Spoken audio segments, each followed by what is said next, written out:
You know, sometimes we're not prepared for adversity.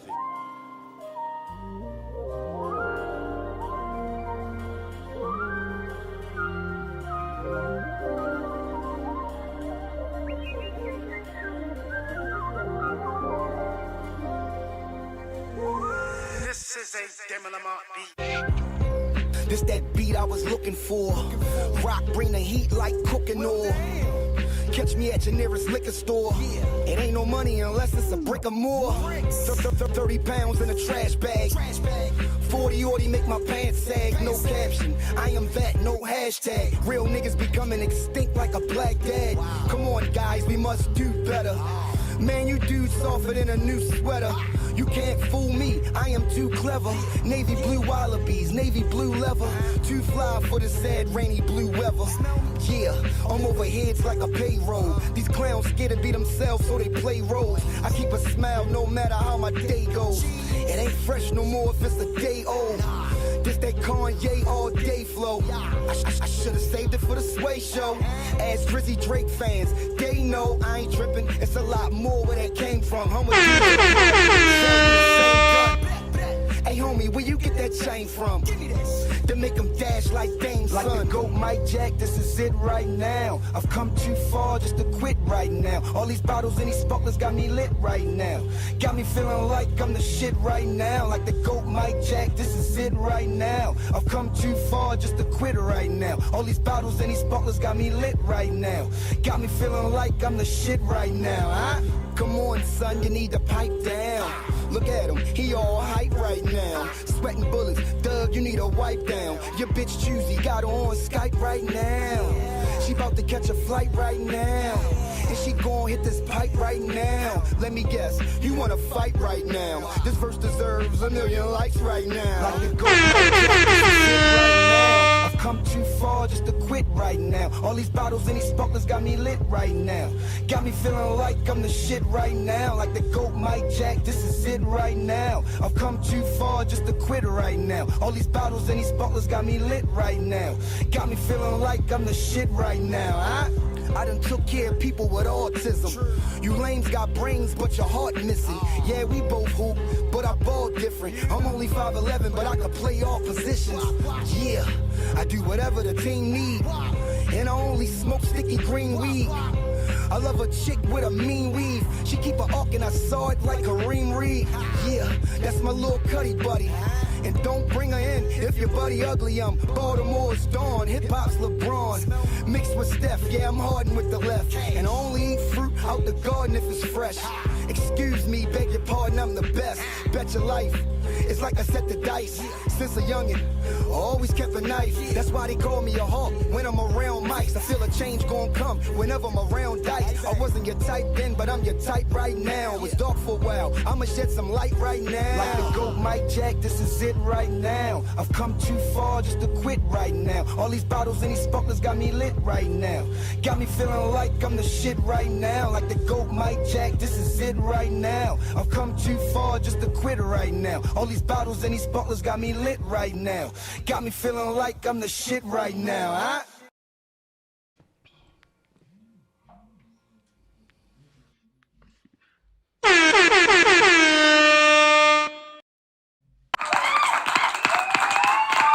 Yo, yo, yo, yo, yo, yo, yo.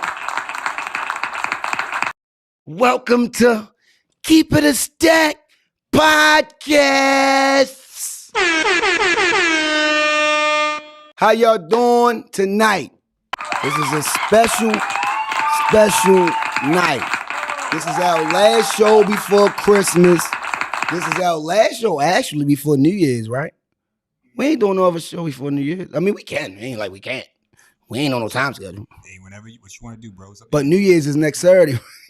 Whatever you want to No, it ain't because we're going to do one Thursday. All right. We're not doing Saturday. All right. Christmas, we off. Saturday, we are off. We're not doing no show Saturday. I'm a little mad because we didn't do a show last Saturday. I really want to double up, triple up. I'm one of them kind of niggas, but it's cool. We didn't do a show last smell Saturday. me. But this Thursday, we're not going to do no one on New Year's, right? Huh? Are we? Are we?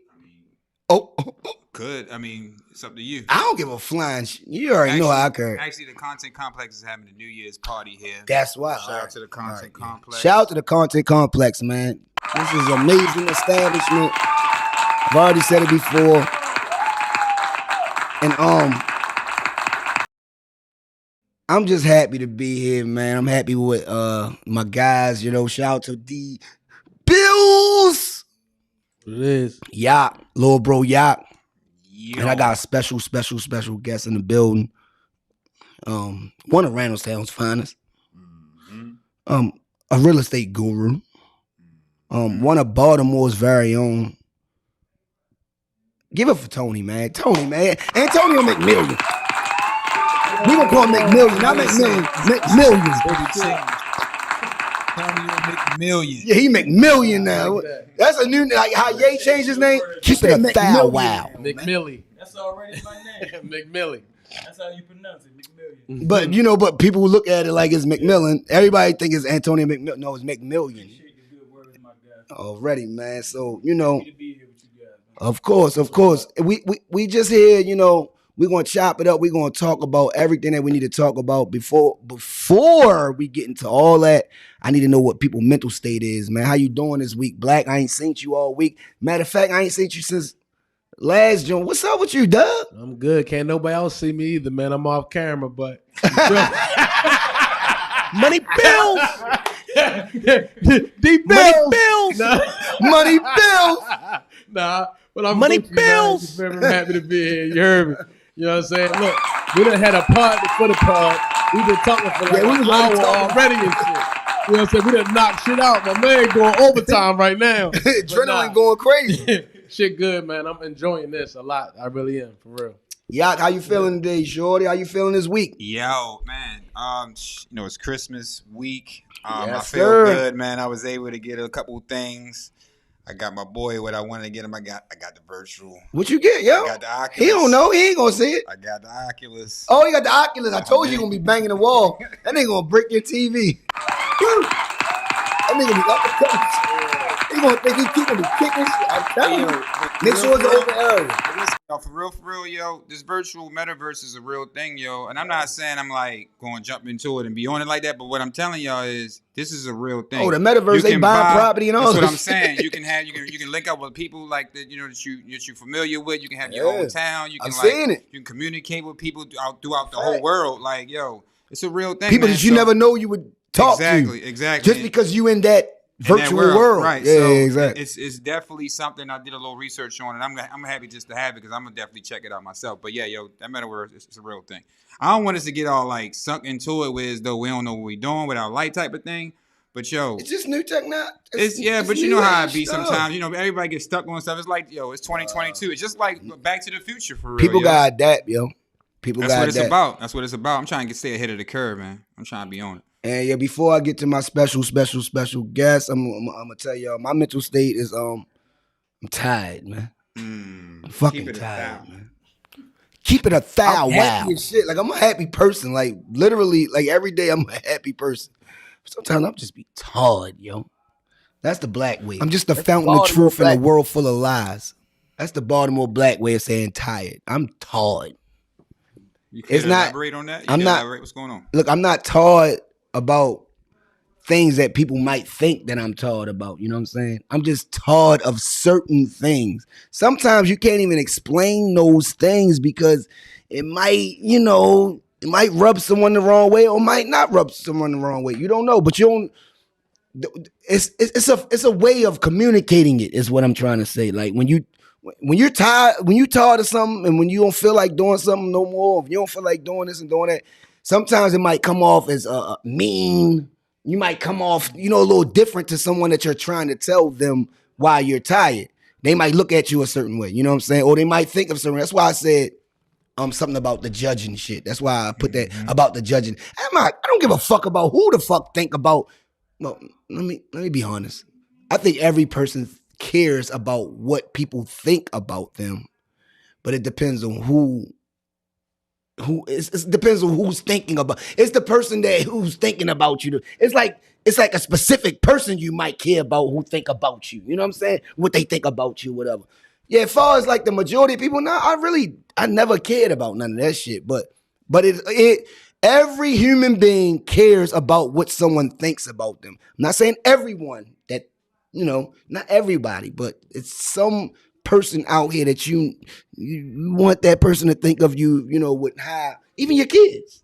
You don't want you don't want to be like, I don't give a fuck how my kids look at me.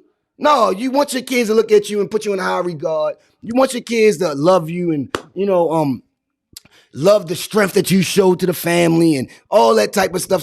So that's a lie. You do care about what certain people care and think about you. So, the people that matters though. I mean, yeah, exactly. Your family, your significant other, your children, you do care what they think of you. Yeah, so that's why I said you gotta erase that stigma, because I don't give a fuck about what they think about me, what they say. Yes, you do. Some people do. That's why you put clothes on. You look nice because you don't want to. You want to represent yourself in the right way. You know what I'm saying? Yeah. That just your appearance when you go to court. You know what I'm saying? When you go to court or something, a job interview, or anything, you care about how they look at you and how they view you. Like, come on, man. That's the truth. Like, you don't want to see a person that you might do business with, or you might try to get a job with, or whatever, and they look at you like, I don't know about that. You don't want even them to have that in their mind. That's just one thing, you know what I mean? But it's a million things about of why people think of a person a certain way and how they think of a person a certain way and all that shit, that judging shit. Everybody judge. I get it. It's cool. And nothing wrong with that.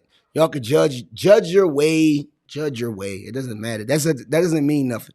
But a lot of black men, when I'm talking about black men, people of color, us, black men, we go through things and we, sometimes we be scared to admit, the vulnerabilities that we actually have. And we don't really tell the whole truth all the time when it comes down to your mental state, spiritual state, emotional state, a lot of those states, because you want to look like you're strong. You want to look thuggish, or not even saying thuggish, but you want to look like you ain't no biatch. You know what I'm saying?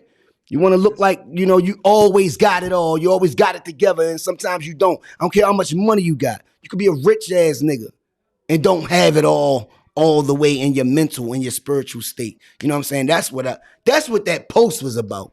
It ain't about like being unhappy and like I'm about to end it all, like and not to make jokes about suicidal survivors and shit like that. No, but I understand how a person would think and how they would judge someone. That's the thing. It's society. Society always puts a lot of pressure on certain people and a lot of pressure on people, period, as far as the human being. They do. And especially social media. Social media have a nigga ready to go see a nigga. Nigga might say something crazy. He be like, man, you could have been like, man, I ain't thinking about him. But he might think about how other people thinking about how they looking at him. And he think y'all think I'm a whore. I need to go see y'all. That's what I mean. Like, if y'all get my drift, y'all can catch my drift. You know what I'm saying? A lot of that is that's what I mean. Yeah, but a lot of that is just growing, man, and being comfortable who you are, knowing who God is. I mean, only God can judge. If you really live by that, that's a real thing. You try your best to be the person you can be to feel fulfillment. But people gonna say what they want to say. That ain't important, man. What's important is how you feel. Are you taking time to yourself to do something that makes you feel fulfilled in your life? What are you doing? Are you doing something, creative? Or are you doing something that can help people? Or are you doing something that can, just enjoy what you're doing? Anything, man. You could be doing all that and still be going through something. Of course. You know what I'm saying? You can help the world and still be going through. The nigga who helped the world the most go through the most. But what it's about is finding the joy in all things. You can't always be down. You got to find joy in all that stuff. You got to live your life. You can't just be down about, whatever going on. But Keep It a Stack podcast is for those who don't want to talk about it, who's scared to talk about it, they might have something in their mind and their brain, and they might be going through some things, and they just don't want to fucking talk to nobody about it. Maybe they needed to, it might be a private conversation with someone and they need to talk about it. That's how I go in life. I understand that. But Keep It a Stack is for them to not even say anything. You don't have to comment. You don't even have to like my shit or share it, nothing. But look at what we're talking about. At least look at it. And then you might catch some jewels and some gems and, go back and your life might be even better after the show. I don't know. You know what I'm saying? That's what Keep It a Stack is for. But keep it a thou wow. I just had to get that off, That's gonna be my thing. I'm about to start getting shit off before I start talking. That's gonna be my thing. So get used to that. Oh, you've been doing that. Yeah, get used to that. I got one of the guys in the building, man. Yo, state your name, man. Antonio McMillian, you know, one of Randallstown's finest. You are one of Randallstown's finest, man. And I've known you for 20 plus years. Facts. And I am very happy that you actually came here and you doing this, you know, I wouldn't call it an interview. I just say kicking it with the homies. And you about to give some information that people don't really, you know, get in the hood or even in the county, in the city or in the county. But a lot of people don't get this type of information. They don't even know what you about to spew. You know what I'm saying? But I'm just, you know, I'm proud of you. I'm happy that you came through. That's a little loud. They might have turned that down. But I'm happy that you came through. And I just want everybody to understand and know who you are and where you come from and what's your background. Because we're going to start with your background. Where you from? So I was raised originally in Baltimore, just like everybody else. Grew up in West Baltimore, grew up around Irvington, Beachfield, Penn Lucie, that area, the Woodington Gardens area. Learned a lot there, you know, grew up with a single mother. You from that shit. Hold up. Let's not skip past that. Hold up. You hear the areas that he said he was from? These not regular areas, man.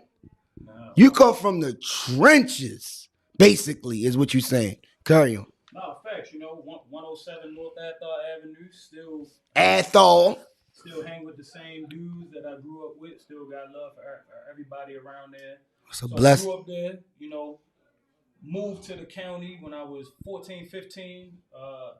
One of my closest friends now, Jason Murphy, his brother passed away. He was real close with my older brother. God bless him, man. God bless. Jamal Murphy.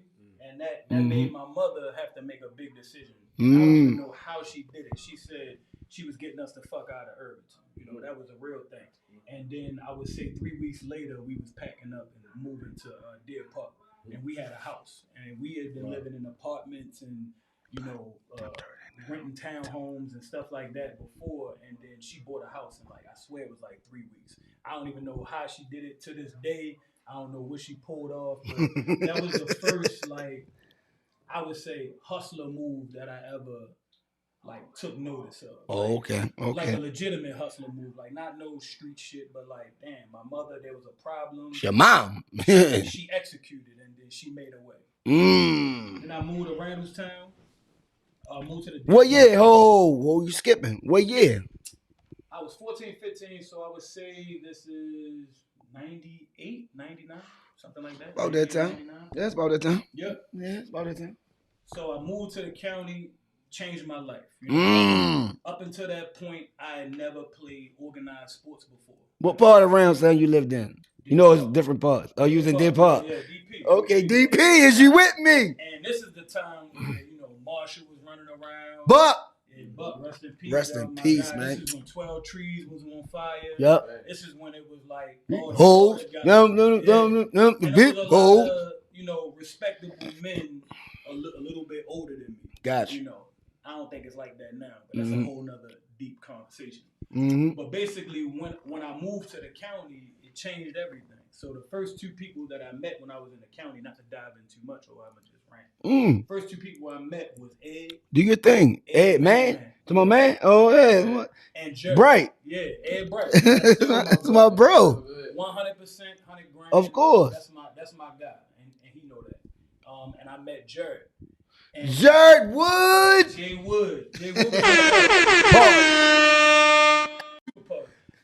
Carmen's brother. Yeah, I actually gave Jay Wood. Reggie Miller. I gave him the nickname. So they were at the basketball court, and I'll never forget Jared. That's my guy, Jared man. Had like a Harley Davidson, but it was like a Huffy.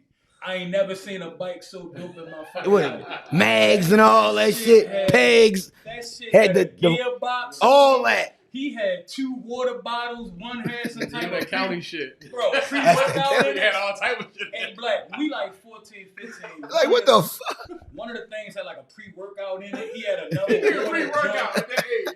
He had dual kickstands. That shit sitting on the So gate. he's already about that shit was workout just life. sitting up straight. So immediately I was like, I thought everybody was rich in the county. Everybody had a house with a garage and then a Huffy with the gears on it. You said, oh yeah. Y'all said with the gears? Bro, we used to have to put the styrofoam cup. Yes. Tire and make the noise. His joint really had Made the noise. Made the noise. Yeah, the gearbox and everything. And then Ed, that was my guy, and it just was a different vibe. So around Irvington, all of us grew up together, but it still was like a defensive thing. Like all of us were still brothers, but if it was anybody new, he don't immediately get some love. So like as soon as I got there, they showed you love, bro. You didn't even understand it. Like what the fuck is we going on? whooped Jared like, yo, you want to ride my bike? I'm like, what? I might take this shit. right. I might not even come back, nigga. Fuck you mean I'm gonna ride your bike? I heard, I'm like, yeah. All right. Okay. Hop on it, he cool. He like, yeah, spin it back. We're gonna be still here hooping. Yeah. In the bin, I'm like, all right, I'm gonna come back. They ain't even worried about me, Herb. They still doing their thing. They not thinking. Oh, Tony back. I'm like, he's back. I started to I almost went ready to strip this bitch down. Spray paint on. They don't know, but all right, got it. Gave Jared his bike back. That's funny as shit. Gave his shit back. And then Ed, who's closer to Herb, age older than me. Yep. So Ed say, hey, you wanna walk to the store to get something to eat? I'm like, the fuck? I'm like, yeah. So we walked up to Phillips, Phillips sub shop. The spot, man. Kings Park, shopping center. Yeah, we just eat and chill. That's when Food Line was there, man. He said, bro, you wanna go to Arthur House? I'm like, who's Arthur? He's like, Lord. Bro, Lord, he said, yo, we got the 007 over there. I've been Bond. waiting my whole life to play Bond. Bond is the best. That was Call of Duty before Call of Duty and all that shit. I never played a Nintendo 64. Oh my God, I had it. Level. I was like, of course, nigga. We tried. You said we. Hey yo, tell him I'm the system guy. I have all the system. What you talking about? I had all the controllers. I had 4 controllers, all that. But go ahead. Bond. So Bond 007 for those who don't know. Go to Arthur House. His people's there. She offered me all type of snacks and drinks. She like, you want some orange juice? This is the next level for you. You're like, I'm like, you got some drink? Any orange drink? Yeah. She offered me all natural products. It's Big BJ in the living room. No sugar added. Rest in peace, BJ. Damn, you just talking. Damn, you BJ, going. rest in peace, my brother. That's one of the That's one of the guys, man. Buck and BJ, man. Tanner was there. Tanner. Couple other people was there. Everybody just in Arthur House playing a game, chilling. Nobody beefing. Bro, they didn't even introduce me. I just was there. You was just there. Chilling. But you're no part of the guy. You didn't know nobody. Everybody had their official names on the thing. Mine was just player 3. I'm doing that joint just playing a game. Getting destroyed though. But look though. Them niggas nice as shit. They nice as shit. I'm just happy to be there. Yeah, you just having fun. I'm the youngest one there. Like I'm just happy to be there. I like this. Bro, I go so I walk home. I'm like, yo, the county is the shit. You love it, bro. I'm immediately in you don't love want to with leave. the county. Like you don't want to leave. Fuck the city. City overrated. I'm all out county now. Next for the rest of my life, I'm black and gold. Like they just showed me big love. That's what it is. And that's real shit though, bro. So after that, I stayed lifelong friends with Ed. Mm-hmm. Jared, like I said, he was in my wedding. That's my man. He gonna be on here. Shout out to Jay Wood, man. He gonna be on here. That's my brother. He's so big now, pause. 100%. Strong ass, muscle bound ass nigga. He was already on it. That's what he does. Like that was his thing. Even then. Ankle weight, all that. Oh, right. All that. He was already on that. Yeah. I used to fry him too. He'll be on here. We gonna talk about it though. Yeah. He was a god. So you wasn't a god. Exactly. So like after that, another one of the best things that happened to me out here is that I met my man Crop. So Crop moved to Deer Park Apartments. Now that's my brother Wayne. That's 100%. My brother, right or wrong, good, indifferent, I don't care. Anybody, that's my brother, 1,000%. Got my back 100%. I got his 10,000%. So I like that. I met him up at Deer Park Apartments, and we had something in common because he was just moving from, I think, Liberty Heights. Him and his little brother. His little brother like 6'8", 2 something now. And That's my little brother too, but he like a big. He no longer he stopped being my little brother a long time ago. Even like my little brother who's sitting over here, they stopped being like my little brother a long time ago. Like they big as shit. But I met him up Deer Park Apartments at their pool. I don't know if you remember. They used to have that pool up there. Oh man, yeah. Of course. So I go up there, and what we had in common was that he was broke as shit too. Oh. So and we were that was the only happens. But that was the only thing that was a little off with me in Randallstown is that we moved to Randallstown. I still don't know how my mother did it, but we still were like project kids. And the way you went to school, the way you were dressed. Yeah, we ain't had nothing. Like we still were poor. She pulled all her tricks favors were to get us out there. But right, and once she was there, that was the thing about Randallstown though. Randallstown was one of the first communities that black people moved to. Exactly. That had some type of money. Yeah. And they bought houses. That's why they still own. Never seen that. I never. And a lot, none of us did when we was living in town. Crazy. You own these single family houses. Yeah, you got backyard. You got all this shit. More than one car. Shit? You don't got more than one car. You don't got to wait for a holiday got a license at 15, 16. Come on, bro. Your son has a license. Your daughter has a license. Hey, Herb, this messed me up. People would get shoes in school for no reason. Yeah, like we used to get some in the beginning of the school year, Christmas and Easter. That's it. People would the J's come out. Somebody came to school with the J's. I'm like, hold on, bro, it's your birthday? Right. Like, nah, bro, it's Thursday. That's why I had to cut in. See, that's why I had to cut in. I was a different type of. This is me. I'm talking about me. I had to cut in, and I'm gonna have more shoes than all you fucks, you county ass niggas. So that's I want to jump in after you say something. But this is my life. Mm-hmm. I had it all. So all that fly shit, I was buying it all myself. Right. I didn't have to. Now, granted, I am from Columbia, Maryland, which is the best top 3 places to live in the fucking America. Like for real, culturally, all that. I live in Columbia for real. I live in Owen Brown, nigga. My stepmother, I was like the first Prince of Bel-Air. I'm come from in town. I come out here, but I have allowance now. I get this now. I have the world now, right? Brother said allowance. Yeah, I was getting allowance. Like I was really like. He said allowance. I really get money every day to go to school to eat. No. That's what I'm trying. Exactly. Yeah. So that's what you see where I'm going, right? So I live the best of both worlds. When I talk my city, county shit, I'm really telling y'all I live better than a lot of you county niggas. Yeah. My stepmother really did a lot. I went to like every state. I was going to islands and shit, Chickatita Island and all that, living in trailers for like a week and doing hiking. I was doing all that shit. A lot of niggas wasn't doing. But we'll get to that later. What I was saying is, when I turned a certain age, I was tired of not having what I wanted and have to ask and have to wait for someone to buy me something. I was already trapping before I moved out Randallstown. So when I moved out Randallstown, it was Savoy East. Oh, goddamn. Mommy moved me. Mommy didn't know. She didn't know we was moving to another project. We never lived in a project. But this was the projects for real. Like the county projects. So, make a long story short, make a story long. I wasn't going to school and y'all niggas got low rugbies on and I ain't buying no rugby from Hex. You know what Hex was? This before. Macy's was Macy's. We were shopping in Hex. Shit like that. Like Polo Sport, $300 jackets, coats. Yeah, the fly shit. I ain't had none of that. I bought it. Nigga, he'll figure all I had. Ain't no cap here. But it's the fact that it started from football. We just talking about football. We partied before the pod. I'm sorry, guys. We partied before the pod. So now I'm catching up. We partied before the pod. Me and Black was talking about playing football, JV. He was talking about Troy Lewis. Shout out to Troy Lewis, man. He said Troy Lewis was a great JV football player, right? And I've never seen Troy play football. I only know Troy for playing basketball. Amazing basketball player. Work ethic is amazing.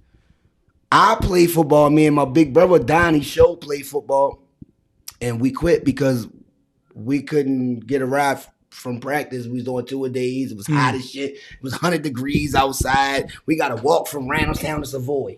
Like, nigga, you know the walk. From Randallstown to Savoy East. So if you count it up in your head, you like, after a while, after you got hit and all this shit, you like, man, I quit, man. I'm done this shit, man. If niggas can't take us home, niggas gonna pick us up. You don't think we that good enough or whatever? I don't know what it is. I don't know how you gonna make friends. I don't know. And I'm great at making friends. I'm social.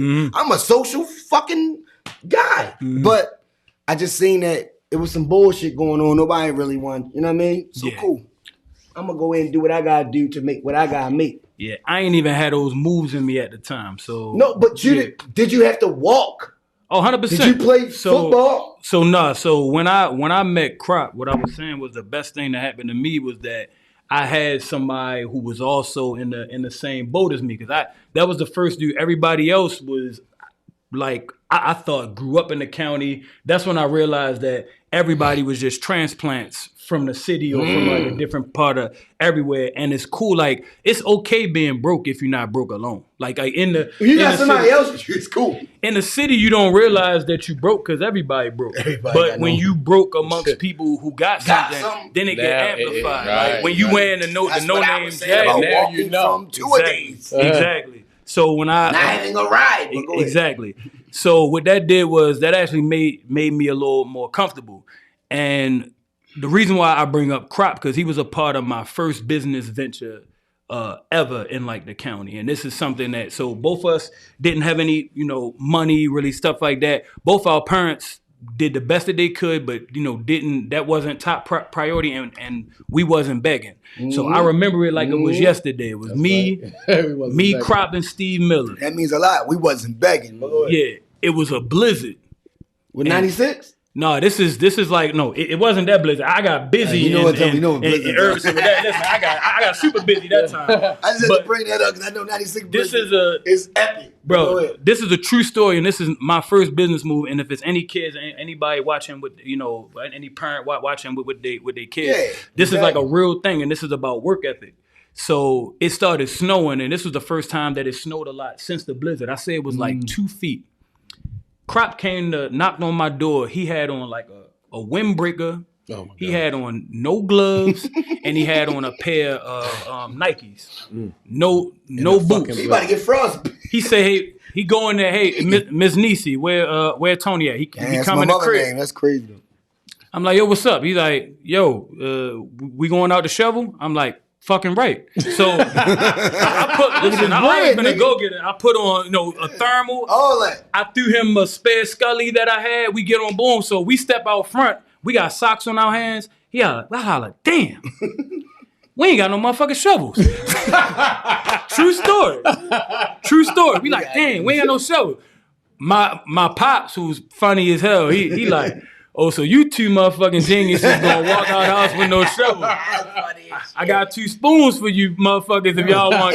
Go in. So look, we all right, bet. We see you, Big Wayne. So look, so we go get Steve Miller, who played that Dunbar. We walk up to 12 trees. We go get Steve Miller. We out of Steve. We tell him the same thing. He the same. Oh, bet. Fuck. He put on the jacket. He like, all right, no, where the shovels? We like, nah, we ain't got no shovels. We ain't got them yet. So look, we out in the snow. No shovels. It's still snowing. This is on a school day. Damn. It's like 6:30 in the morning. We out now early. So we just get to walking. No shovels. 6:30 in the morning. So it's this house.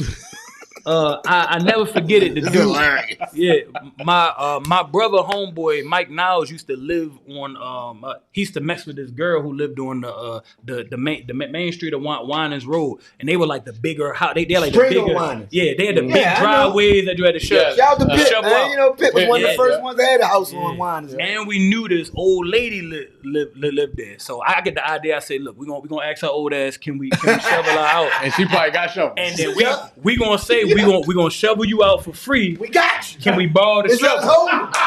So please hold them things. Look, we knock on the door, bro. It took us about 10 minutes to get up to the door. To get there. Listen, her Buick is touching the bush. Everything, closing the thing. So I get up there. I say, "How you doing, man? We'll shovel you out. Boom, boom, boom. We'll do this." So she like, yeah. So she pressed her garage open. No lie, it was like the Oracle. That shit was bro. She had the shovel 2000. I'm talking about. she had the Louis Vuitton. Bro, the Louis Vuitton of shovels. I'm not even lying. She had all of them. Boom. Ain't never been used. Bro, the shovels had covers on them. You know how you got the clippers, you got the covers? Her shovels had covers on them. I'm like, oh, so we in there, we grabbing. She got all type of little small. She got all type of utensils in there. Everything. Bro, we loading up like we're in a Rambo movie. I got shovels, picks, holes. I ain't never knew what a hole was. She like grabbed that hole. I said, I grabbed a hole. Yeah, I didn't know what a hole was. You know what I thought Keep it a foul wow. Bro, we got about 2-3 shovels. Bro, all of us got 2-3 shovels. Bro, we shoveled her shit so good. Bro, we shoveled her shit all the way across the street to Deer Park Middle. We shoveled her way out of her driveway to Deer Park. She could have pulled straight out and then went to school. Straight to there. We shoveled the shit out. It took us about 2. I mean, we brushed off her car, put up her windshield wipers, cleaned up her shit. She was smooth, salt, everything. Oh, man. Bro, so we left. We was out. The first place we went was Lions Manor, and we knew that because that's where Jared lived, the big house. Yeah, nice shit. So look, nobody else out there. So all of these kids sit in the house playing video games. They had nobody get no money. They ain't worried about no money. We was out there, true story, with no jackets on anything from 6:30 to 6:30. God damn. 12 hours. Me, Steve Miller, and Cropper. We probably made $1,800 a piece. Yeah, of course. We came back in. We had new coats, everything. Because people would just see us out there shoveling. They like, man, listen, they giving you shit. Here, bro, you did a good job. I had a listen. They giving you shit. Bro, I left with a windbreaker and a lawn john, no gloves, no shovel, pair of ears with the trash bags all over. Yeah. I came back in with some Columbia boots. Damn. A first down, 2 new shovels. A hat, face mask. We had everything. We came back in, and this one, my pops. He in the house. He's sitting there drinking. He like, y'all some hustling motherfuckers, man. I can't. He couldn't hate. He couldn't hate. Man, we had the new shovels, everything. So that was the first like business move that I did. That I saw that working harder and doing something that somebody else wouldn't be willing to do. Get you ahead. Yo, so that was the first business move. Shout out to David Woods. Great story. Shout out to Just Rel. Clap it up. That's a true story too. Yeah, you got some people chiming in, man. A lot of people's on this, you know what I mean? Real dope story, of course, man. Just Rel, you know what I mean? David Woods. Tell them what they said, because I got people. They said, you know, you yourself probably was getting some shoes. Tony said, I feel you got shoes beginning of the year and Christmas. That's what David Woods said. Oh, absolutely. Dave know. Dave know. Shit, that's a fact. Just Rel just said hustling, man. Legal hustling. Shovel covers. Damn, it had shovel covers. That's different. Yeah, that's different. That shovels all the time. Yeah, man. That's and Shovel 2000. And to speak on your hustling mentality from that early stage, man, like, we all know that you done things where we not saying we all know we're gonna get into what you're doing, of course, now. But like that early hustling stage, like what else did that how did that get instilled in you? Like where did you get that from? Because everybody don't have that. Like I know you talked about not having it in certain situations, and we all don't have some things at some times. But what made you really want to like hustle like that? So one thing that always like scared me is that like in my family on my mother's side, there's not a lot of like strong men. Like we got a lot of strong women, but to be honest, we got a lot of, and my little brother said we got a lot of bum ass dudes on the males. So that always scared me. So like the women, like so at like cookouts and family events, I would see like the men, like the women would say, here, take this 20, go get me two packs of ice and some extra hot dogs and bring me my change back. Like, who the fuck are you talking like that? That could never be me. That always scared me. And then going to the basketball court, because I grew up around Irvington, like I said, I used to play at this court called the Pit. And I used to go there every morning. This is like, because like I said, I never really played on teams when I was younger because my mother couldn't really afford it. I used to go to the Pit and I used to play with the bums. Like, and if my brother is on here, it's like, and when I say bums, I mean not people who can't play. I used to play with the Bums. like homeless people. Yeah, because they used to live. They used to stay down the pit because it was a nice. That's where they lived at. Yeah, it was a live. I used to play with the bums, and I befriended the bums, and a lot of these dudes could play. Or like I used to play with the people who was bums or burnouts, you know, like people who like addicts, but the guy had like a, you know, I'd be like, man, you could play like really nice. And then he'll tell me a story about how he used to have this and he used to be the man, and that always scared me as well, like to not be a bum. So I always wanted to be like some type of like man of respect. And then when my mother got with my stepfather, who was my father, I only call him my stepfather. I like that. On this platform. I like that. That's my father. Because I'm a stepfather, and then I would say, no, I'm not. Yeah, no, there's no such thing as that. Yeah, no, that's my pops. I had to get that together too. Yeah. Couldn't be deeper than blood. Like me and him are way deeper than blood. But with him and that's my little brother is Wayne Thornton Jr. You know, and that's Wayne Thornton Sr. Shout out to Wayne Thornton. He was the first man that I ever seen who got like universal respect. Not just like somebody fearing him, but like just because I was his son, somebody would buy me a drink. Or like just because like anything. I walk in the spot and they say, "You Big Wayne's son?" Yeah. And you good. Like that's supposed to happen. Yeah, but that's supposed to happen. But I never. You ain't remember what I said before that about the men in my family. They weren't them type of dudes. So I actually liked that feeling. Like when somebody would come and he'd be like, "Oh, you Big Wayne? Oh, here, go give him something to eat, a hat." Like look out for sure. You know what I mean? Like make sure he right. That's the biggest thing that you could pass down to your kid or your brother or to your little or to your homeboy. Like that's your son? Yep. For real? Make sure he good, man. Nothing matters more than that. Yeah. So all my hustling and work ethic came from wanting to be somebody that one day either my brother or my children or people that's in my circle, they get that from me. And you know, I've been fortunate enough that I think that I've done that. You know, dope, yo, dope. I love that, man. That is amazing though, because a lot of people. You know, a lot of people quit in life, yo. We're going to keep it a band. What's the show called? Keep it a thou wow. If we're going to keep it a thou wow, yo, a lot of people quit in life, yo. A lot of people go through these things. A lot of people have maybe similar stories to yours. It might not be the same exact story, but everybody has a story, right? And everybody go through what they got to go through, trials and tribulations or what have you not, whatever. But you was one of those guys that really, really, really came from the trenches and came from out the mud and made something happen for you. But before you found success, you went through a lot of adversity. And you was a hooper. A hooper. Not I gotta get it. Yeah, we gotta get it. You're not just a regular hooper. You're not one of them niggas that be like, yo, he hoop. He nice. Yeah. He cool. He all right. We're talking about NBA. No, he's one of them.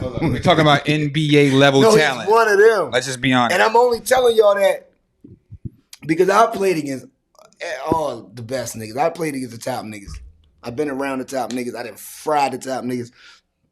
I done did things that, you know, other people probably didn't do. So me looking at you is different than a regular nigga that hoop with you all the time. Look at you. Nigga, I played against Braswell, Michael King, Steve Francis. Like, I can name the names, but I don't want to do that because this is about you. I've seen you fry niggas that's just as talented as those guys, or if not talented as those guys. So I want to start from where your hoop history started, yo. Before we get into your, you know, what you're doing right now, we're not going to take long. I just want to know where it started at, what rec you started at, because it's about recs. That's what I was trying to tell him. Everything about recs. What rec you played for, Doug? Yeah. I'm going to ask you that. Cool. So my rec was Fred B. Liner.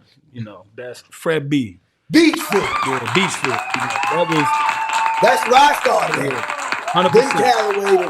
100%. So I only got to play one house year at Fred B. Wow. So my mom. What you play? Project Survival, BML, which one? No, I only played. You just played rec. Just played the rec. At the rec. Like, Just you know, the little house league blue just team. Yeah, just the that's rec. That's all I played. You didn't even go to travel when you ain't No. I did that right. So I played that when I was like 11. I was a bum. You know, but you gotta think. I didn't know that. I never played under the whistle. But I didn't know. I never knew you were just a bum. Like, I was a bum, 100%. You ain't care about basketball. I played every day. But I never. It was different. Hooping and playing basketball was so different to me. Like it was like there we go. I was playing with homeless people and junkies down at the pit. And then I get under the whistle and I'm like, oh shit. I'm taking 17 steps to do a layup up there. What the bum gonna call travel on me, man? Go ahead and shit in the bush. You know what? But when I'm down, they like, man, travel, double, carry, foul. I'm like, yo, shit. I'm like, you know, and then Mr. Levi Forbes, he used to be on my ass. Shout out to, I remember who I used to look up to was Meatball. He ended up transferring to Lamar's my cousin. Yeah, to Radisson. I used to look up to Meatball. He's shout out to fucking Meaty. Yeah. Yeah, see that? You don't make me cry when I think about my cousin, yo. Yeah, moment of silence. That's my big cuz, yo. He one of the best that ever done it. He played against all the best. Haywood, Beat Street, Damon Kayson, Kevin Simpson, all them niggas back in them days. Meaty played against all them niggas and Fry. Everybody, whoever he had to play, man. Can we just get 5 seconds for me? Yeah, let's do that. Let's do that.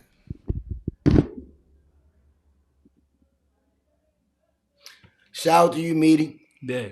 Lil A, Aunt Needy, Chip, everybody good, man. You know. Yeah. Yeah, you know. That shit, but that almost made me cry, nigga. You just said that nigga name, man. You know, Lil A, I grew up with Lil A and all that. What's wrong with this nigga, man? Yeah. You gonna hurt, do that shit to me?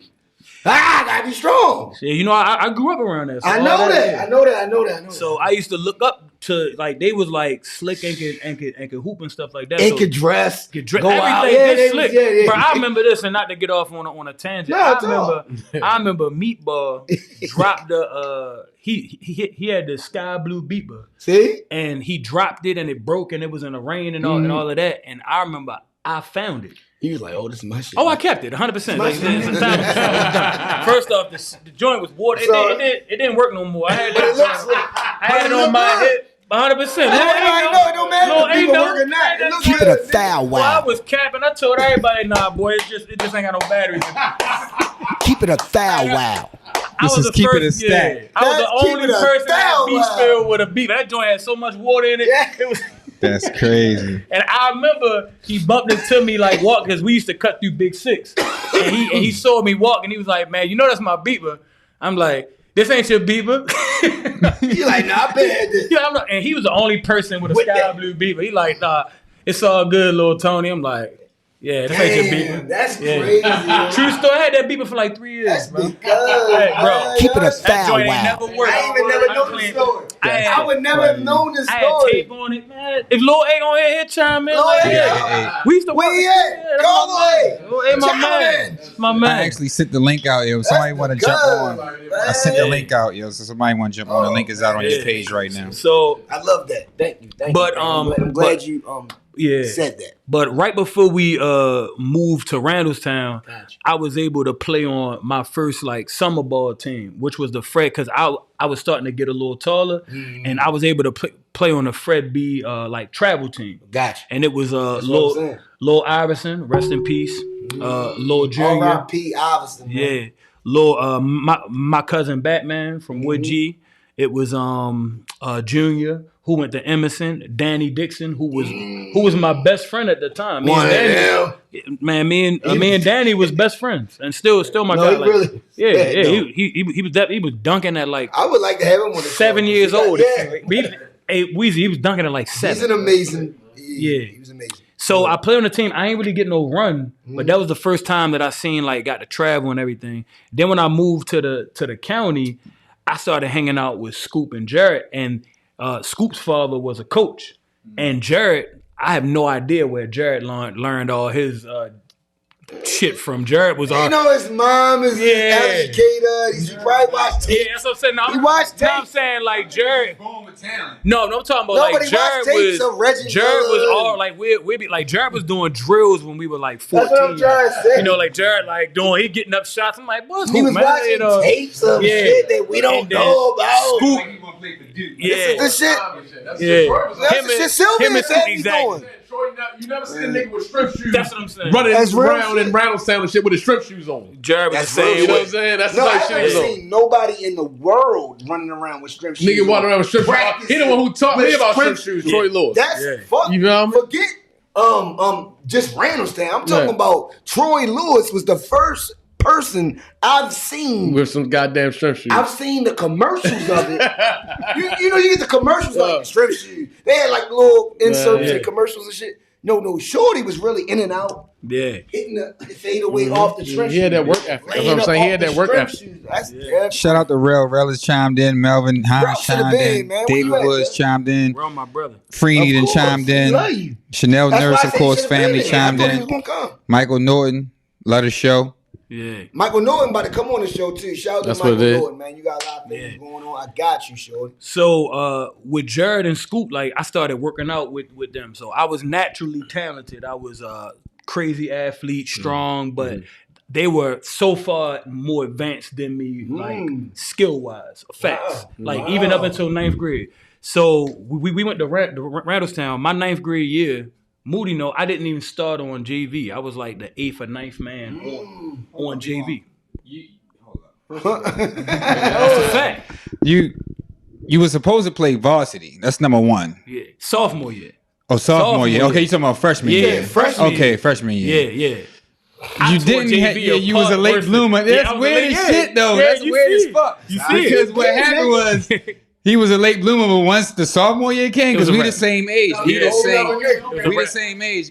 The school. Listen, the school thing. Look, I couldn't even get it. Look, it was difficult. It was difficult. These niggas. I was on the team. Niggas. Yeah, he was on the team. Yeah, he Come was on, on yo, the team. JV. Listen. I'm I'm not going to boast and brag. We're gonna keep this clean real quick. I'm gonna just say one thing because this is important. Scoop was the nicest one. Yeah. And Tony was like, there was Scoop, but Scoop just had so much like Tony- handles. Scoop was up. Scoop had handles, yo. Yeah, he had a lot of skill, and so Scoop was already on varsity from the jump. So From the Tony was supposed to be on varsity, but he didn't, get there. We know. But that sophomore year, this nigga was that. Yeah. Hey, yo, I'm not gonna lie. Hey, listen though. Yeah. Niggas just turned the whole nother world. Listen though. I was hoping, I'm not saying hoping, I was thinking he was gonna play varsity like that. Maybe he play varsity, and then maybe I might get some more bump. Right. Put him on that team. Like, why is he on our team? This nigga's so right. It felt like you know what it felt? It felt like the man amongst boys, but the nigga was just dominating. Like, yo. But it was great though. It was amazing to watch though because this nigga was dunking in the JV games. I watched it. And it's like, yo, this nigga really that good. Like, okay, he's that. So just to say to what you was doing in the sophomore year and how you grew. But yo, it was amazing to watch that because we went 16-0. We won a JV championship. Our 2001 team, our 2001 class was the best class of all time that I believe. Yeah. Of all time? And Of all time. Yeah. He just explained it perfectly. I wouldn't say that. Hey, listen. Hey, that's the I mean, yeah, I wish Corey Anderson I'm just was saying. on right now, but it's cool. Yeah, he broke it down perfectly. So like 9th grade, that was like the most structure that I ever had. And like Scoop tried to help. I averaged almost 20 JV, 18 to 20. Bro, I probably averaged like 6. So Scoop was trying to help me. Like Scoop, I was working out with Scoop, but I was making layups off the wrong foot. I was trying to figure it out. But that's you was learning how to play the game. Yeah, how to How play the game. to play the game of basketball. But when we would hoop, I would fuck everybody up just on the hooping. So everybody on the team, like, bro, you're gonna be one of the best players. But once we get in practice, I couldn't put 2 and 2 together. But that summer, me, Scoop, and Jared worked out so much that summer, and Rivers didn't really even know me. This is so funny. Going to my sophomore year, Rivers didn't even know me. I didn't even get invited to varsity tryouts. You just was luckily just moved out Randallstown. You wasn't recruited. No, hell You no. wasn't no Hell nigga no. that he looked for. Bro. Because that's what they'll say. He looked for you. Yeah. And he did this. Hey, they bro. always try to. I only They played. do Rivers wrong. Nah, Rivers ain't do none of that. Exactly. I only played 5 games on He JV. hit him in the horse's mouth, right? I guarantee nobody ever tore JV apart the way I did those 5 games. More people was coming to my JV games than the varsity. Rivers literally, Gilman made him put me on varsity. First game I had like 30, like 11 dunks. I was literally dunking like 10 times a game. I've never, listen, we They could do nothing. Listen, we sitting there watching it like it's like we Like fans. No, like we fans because he was dominating.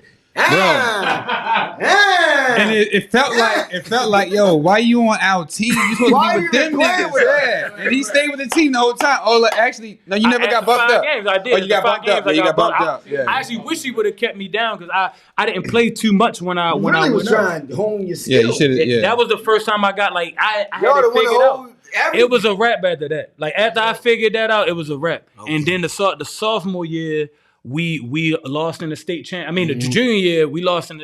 We started five sophomores and a junior, and we lost in the state championship game. And then that summer, I went down to Cecil Kirk. Now I went from never playing AAU. Look. I went from never playing AAU. He talked that county shit. Cecil Kirk is a whole nother world, Black. Man, yo, you will get ate the fuck up out there. You can't not go down there and think you that. They will spit you out. 100%. This is what I'm trying to teach you. I don't want to get mad. Continue, John. Come on, Cecil fucking Kirk. Scoop bring me down there. What the fuck are you talking about? And let's talk about real shit. These niggas, yo. I love the county. I'm from the county also. I'm a city county person. I'm both. I'm from Columbia. I'm from everywhere. You cannot compare Cecil Kirk to niggas in the county when it comes to who. Keep it a style. Wow. They are mad at you right now. Like a Cecil Kirk nigga be like, who the fuck is this nigga? I'm glad you're not on the camera. But go ahead. They like, who the fuck out of here? So Scoop took me down Cecil Kirk. Niggas that. And that shit changed my life from like a hooping I know it perspective. Did. Because you was playing against the best. And niggas over East it's immediately when I went down there, I realized I was one of the best people. Because like, you're amazing. I never. You're not. I never. Regular nigga. I never played like like all these guys are ranked in this, that, and the third. And my first tournament, and I hope Scoop is on here. We go to Charlie Weber. Please, where you tournament up in Villanova. Call in. My first tournament with them. It was a #1 big man in the nation, a dude named Usman Cisse. Oh. He ended up going straight out of high school. He went to Oak Hill. So we had this tournament in Charlie Weber. First game, and this is nobody know who I am. Scoop already was making a little name. Like Scoop had killed the year before. Like Scoop was ranked. Niggas know Scoop. Yeah, Scoop was ranked. So point guard, tall, he linky, so Scoop stripped the dude who was ranked like high. He stripped him, and he running. The big dude is like 6'11". He trying to chase down Scoop. This a true play, and I hope Scoop is on here. He chasing him. Scoop fake the up fake and just toss it back to me. I'm running full speed from the other side of the court. So y'all know I'm got a 4-hitter team. So the dude turned and he trying to block Scoop. As soon as he turned around, I cocked that shit back like LeBron. Bang! Boom! He falls, slide, hit the stanchion. The other game stopped. You know, in AAU, it's like people playing on each court. Full court. Other teams, refs, beep. The fuck? People just, coaches. The fuck just happened? Scouts dropping their book. They like, who the fuck? People start looking in to see who my number. I'm not in no magazine. I'm not in anything. And after that moment, I was on the radar, ranked and everything. After that one dunk, and that let me know. And Scoop, tell me, man, I was the #1 big man in the country, man. Scoop hyped me up. He said, man, you bang. Yeah.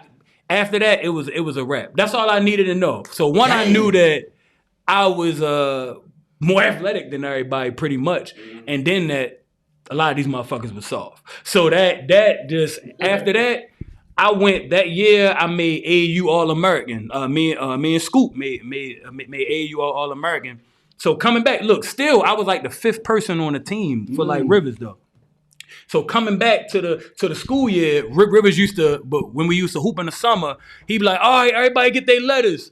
So he go, you know, like you get the college letters and stuff. Yeah. I ain't had no college letters. You like, oh shit. So peep this. But that's what he did. I don't know nothing but for this though. So he go. So Scoop got a big ass crate of letters. Scoop got a big ass crate of letters, and a dude, my man Aaron Hutchinson, Houston, he was ranked like top 50 sophomore. He had a big ass crate of letters, and then Wiley, you remember Wiley? Yes, Wiley bring out another big ass crate. Yeah, everything. He like, Tony, what the fuck you do this summer? He had a big ass crate of letters. He handed me the letters. I was like, oh shit, because I ain't know, before then they couldn't call you when you were a junior. Yeah. They could only send you letters. I ain't know I just hooped the whole summer. You know, you was eligible. I ain't know nothing. You ain't think about nothing. I ain't know nothing. After that, I had letters from everywhere. Just off of that right there. So I came back. Oh, go ahead. I was going to say shout out to Shay Evans, shout out to Scrap, shout out to Mike Miller's chiming in, Murder Brothers Jr. chiming in. Man, people are just listening to these stories, man, asking like, just different stuff, man. But you continue on. So they want to know. That's what they want to really know. For sure. You did all that, and you was this and that, and your senior year, what happened? Yo, all right. I tore that. Your senior year. How can I say this? This is one of the best Randallstown teams that ever did it. This is real shit. This is for me. I'm not no hater. You know I love you. You know we talk shit. We all played against each other. We all talk crazy with each other. We always did that. But we always was there to help y'all. We want y'all to be the shit. Yeah. I'm not gonna lie to y'all. The most athletic squad coming out of Randallstown. I'm not gonna say the best because I still got my pride and ego. But the most athletic fucking squad, the most talented squad, I will give y'all that. I'll give y'all that because I played against y'all and I know how good y'all was. Yeah. And I know y'all would give us everything that we can handle, but we would make y'all mad. We make Rivers make y'all run because y'all did some goofy shit. Because he wants y'all to be, it was just, it's a program. That's what the program was about. It was about making them better. It was not about them being better than us. I didn't give a fuck about none of that. It was all the family. Nigga, we was blowing big trees coming in that bitch playing against you niggas. We never was in shape. Yeah. But it was just the fact that I know how good they are, and we was just trying to make y'all the best y'all was. So, 12th grade year, senior year, where's your brain at? And we're going to go, after this, we about to go into some other shit. So my brain was this. So after our junior year, we lost in the state championship. But that summer, I became a different player. Okay, like I went from like just a guy on that team, and I tore the summer apart all across the nation, all across the country, and my confidence, like it was a wrap. So 12th grade year, it was a wrap. So I came back so different in the summer, like hooping. Motherfuckers transferred. Like Levi came back so different. Yeah, he did. That motherfuckers transferred. He did. That Scoop came back so different that great players just like we came back. Scoop, Levi, and myself. We came back so different right. That great players left the school. I'm not even. And I'm not going. And I'm not even going. And I'm gonna just start one thing because and one thing I'm gonna just say one thing and then I'm done. As far as the Randallstown, me personally, because I do have a connection with Tony. Like I said, we are in the same age. We grew up at the same time. We had those battles in practice. I seen him develop and all that. But when we moved from where we was at and our address changed, they kicked me back to Milford. Mm-hmm. But I wanted to go back to Randallstown, but I thought about it. I was like, you know what? I'm gonna just stay at Milford. And it wasn't because of the team. Mm-hmm. It just was the fact that I just wanted to like carve out my own like thing. What do you? I did kind of, but it felt bad because I wanted to stay with right. There you go. I have my own mind, doing my own thing, right? But the thing is, but the thing is, yeah, you're right. It is. It is. But the thing is, I still regret to this day that I wanted to be on that team though, and I still feel like, but I still feel like I would have been able to make that team too because I know Rivers already was rocking because I played defense, right. And I would make shots. I knew I would be able to make the team, so I didn't feel bad about not being there because I know I could have been You was there. Yeah. You just left. Exactly. So that's why I don't just feel left. bad about it. But I do feel like They I won should have that been. shit. I should have got that chip with y'all. They won it. And to be And real, To they this left day. that year. Hey, To look, this day, I feel like I'm supposed to got that chip Why with would you them. leave, I was yo? on the 95 team as well. He went to Milford. But I was gonna be on the 95 Renaissance team that got the chip. Oh wow! Hold up! You know what I'm saying? Hold up! Blizzy got. Hold up! We're gonna get back to the story. I gotta get Hold up! We're gonna get back to the story. But look, You gotta go ahead, Blizzy. You gotta hear this shit. This shit is like This is some. true. This is like some Al Money Bundy bills. shit. There's some real shit. I say Al Bundy. Al Bundy shit. Al Bundy scored 5 touchdowns in one game. Money Bills He scored scored 6. You feel me? That's So look, Money this is Al Bills. Bundy shit. So look, He really did. I'm a type of nigga like when Tony said that on the street he was good, but in the game he was trash at the time because he had never played ball before. I was really terrible in both. You know what I'm saying? Playing basketball Keep back it a then, bow I wow. was terrible in both. You understand what I'm saying? Like I dribble, like I always been fast, but I'm like was one an of athlete. I'm hyper. You was athletic. I'm an athlete, but I'm you hyper, athletic. and I do everything fast. I only got one gear. One game. In basketball, you can't play in one gear. Basketball, you got to slow chill. down, and Sometimes you got to chill. I'm one gear. So I go on the basketball court, and I got my head down, and I'm playing, I'm running all that shit, blah, blah, blah. Money bills. But look, check it. In the neighborhood, niggas know me. Because niggas know Show, his brother, L.A., Jarrell, all the top niggas. You know what I'm saying? Everybody who hoop. They know when we play basketball, when we play out in the street outside, that nigga black, that nigga play hella Go fucking hard. defense. He go hard. He like a Dennis Rodman. Yeah, You know what I'm he play saying? hard. The nigga play hard. He go out He's there a loose football balls. player, so you He already dive. He play hard D. All that shit. Big- So he I was want to strong say, as shit. I want to say it was like Dominic Liverpool. Yeah. I want to say he got into a fight It's Liverpool. and got put off the team around the end of the season. No, it was the end of the season. Playoffs was coming in. No, it was the play. I had just run a 6'4" in indoor track and won second place in the Talking county about junior year. in the county championships. What we talking about? You know what I'm saying? In the county championships. We in Coalfield. We in I'm Coalfield, junior year, man. right. They need a player on the team because Yo got put off. Yep. So Rivers go to the squad. He say, yo, Yep. who should I go get? We need a player Oh, in the shit, school. it was black. These niggas tell him to come get me. Nigga, my father was a basketball coach, but I sucked in basketball. But I was a fucking athlete. I could jump, I could defend, I could be the That was best. L junior year. You right. That was my junior year. You right. I scrapped. He was the same. Listen, but I never played basketball. But you I never tried out for the basketball team. Yeah. I wrestled in 9th grade and won the 3rd in the state. They gave you a spot. Then I started running track and I won a 2nd. I never played basketball black ain't except come in up the spot. street. No, they ain't. I only played basketball outside. But they did one because I like to compete. They wanted them the year before that though. But they wanted to come get me. So what happened? Why you didn't go? Rivers, I had just won the states in fucking track, 2nd place. Okay. So you in Maryland, you know, you can't play 2 sports in one season.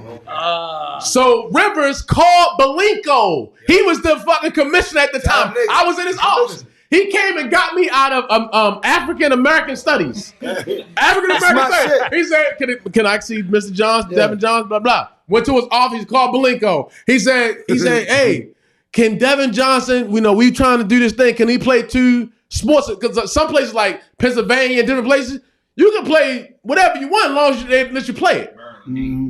So they said, "No, Maryland was some you cannot play 2 sports in one season." So that's why I didn't get on the team, and they won the championship that year. Oh man. Real shit, real story. So at least it wasn't your fault though. No, it wasn't my fault. Yeah, it I didn't even wasn't play basketball. I So didn't. yeah, you can't have no regret because No regret. There's no regret. You I feel me? thought you was gonna say But like I should have a ring. Yeah, no. That wasn't for you. That's That a wasn't for you. fact. It No, was it's a That fact. wasn't for you. That wasn't for you. on the bench. I have a ring. That wasn't for you. Hey, yo, but hold up. Do No, you that's a feel like? fact. Do you feel like you would have not being contributed to the ring to still have the ring though? Like you, like I still want the ring even though you didn't contribute. They won it, so I can't say I would have done anything. But I think my mentality would have Got you in there. like cancer. You did something. Go ahead, Tom. Go ahead, Tom. Hey, Tom. Continue. I know we. Yeah, no, Go it's all ahead. good. Hey Tom, you went overseas. You did what you had to do, right? Y'all won championships in Randallstown. You guys one of the best teams in Randallstown history. I think the best. That's what we have to. We gonna have an argument, but I don't want to go into that because it's a debate. It's a debate. Yeah. All right. You one of the best teams or the best, like you said, in Randallstown history. And that means a lot. That means a fucking lot. Y'all need to know that. We got 6 rings. I said 5. I know Rivers got 5. Somebody in the chat will say what is 6.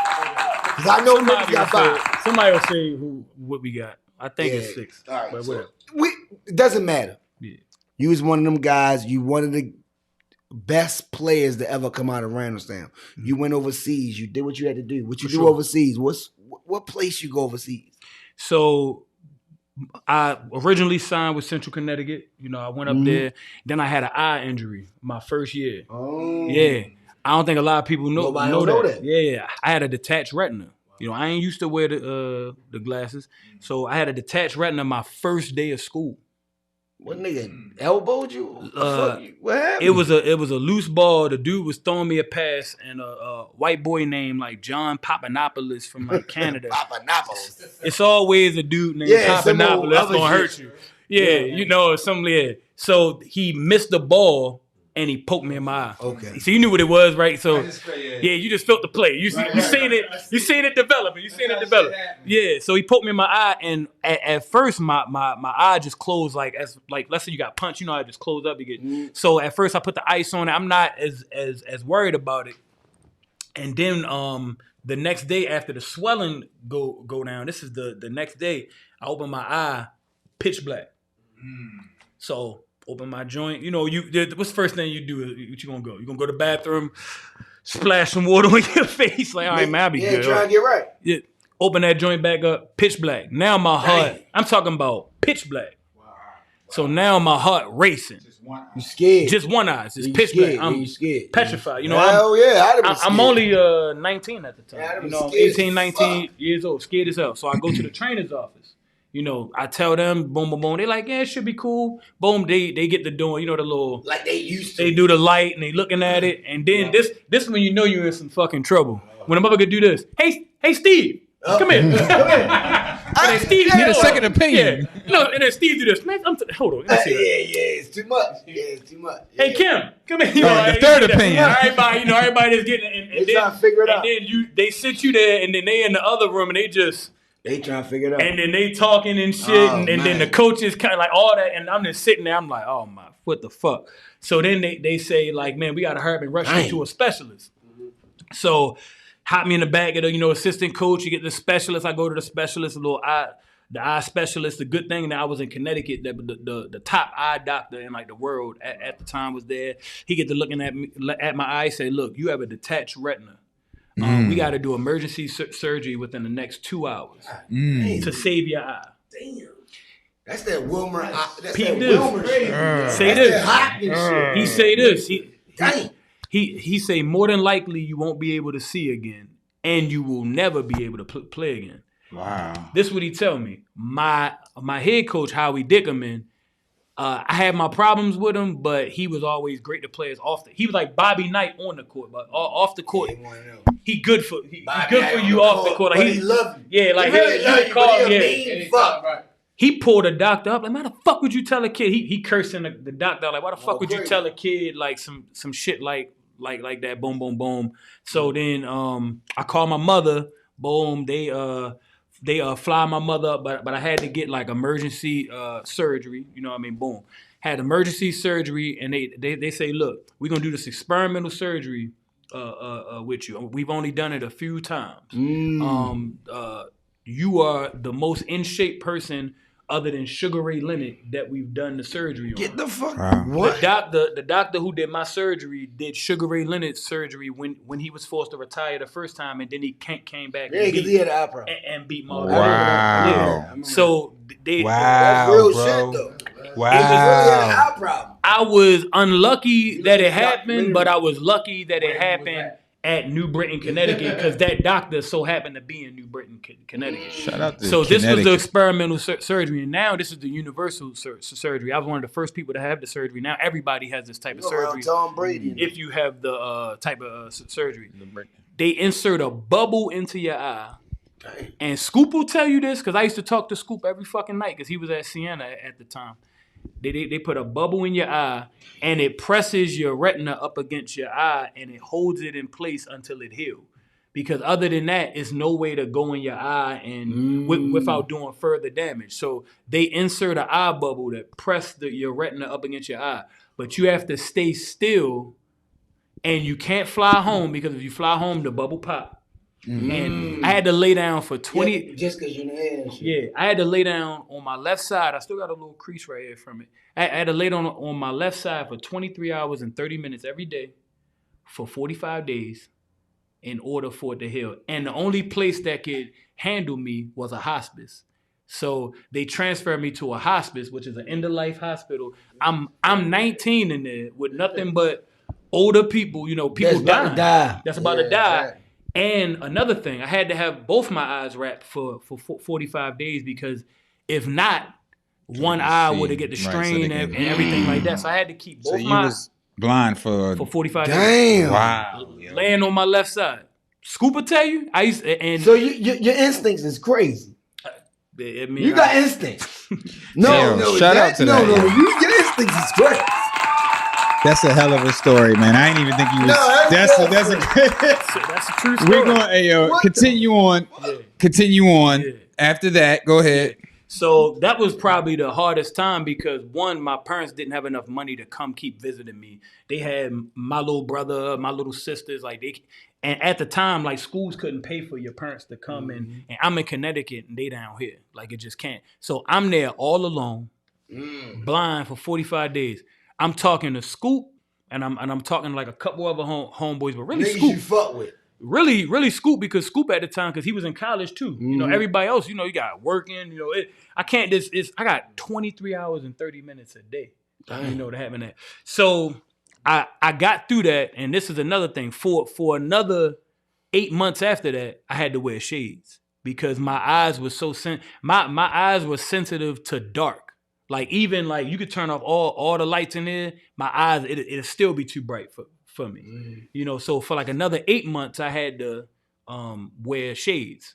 So then I came back, and I finally, like, I was so out of shape, like I couldn't run or nothing for like 10, 11 months. So once I finally started running, my body was like, I was so out of shape.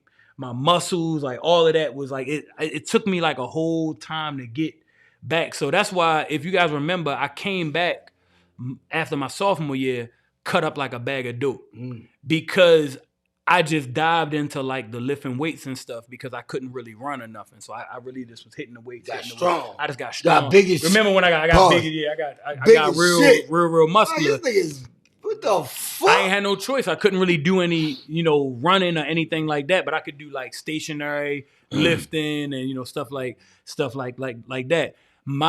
When I came back at Central Connecticut, the reason why I transferred from Central Connecticut, I came back. I was physically ready, but I wasn't mentally ready for like contact and stuff like. So it just was like shit, a little different. And I needed a different start. Like, you stronger than everybody, cool, but yeah.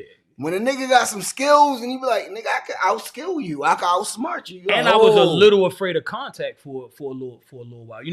I don't care who you is. If you got, let's say, if you got, a messed up ankle and you rehab it, the doctor say you are 100%. It's still gonna take you some time. Get yourself right. Your mind. So my mind was, I was shying away from contact. I didn't even know it, but they like, man, this is not how you play. And I'm like, I ain't really. You're not even thinking about that. I'm not even thinking about that. But they don't know that. Exactly. So then I transferred there to Maryland, Eastern Shore. I went up there. I had 2 great seasons.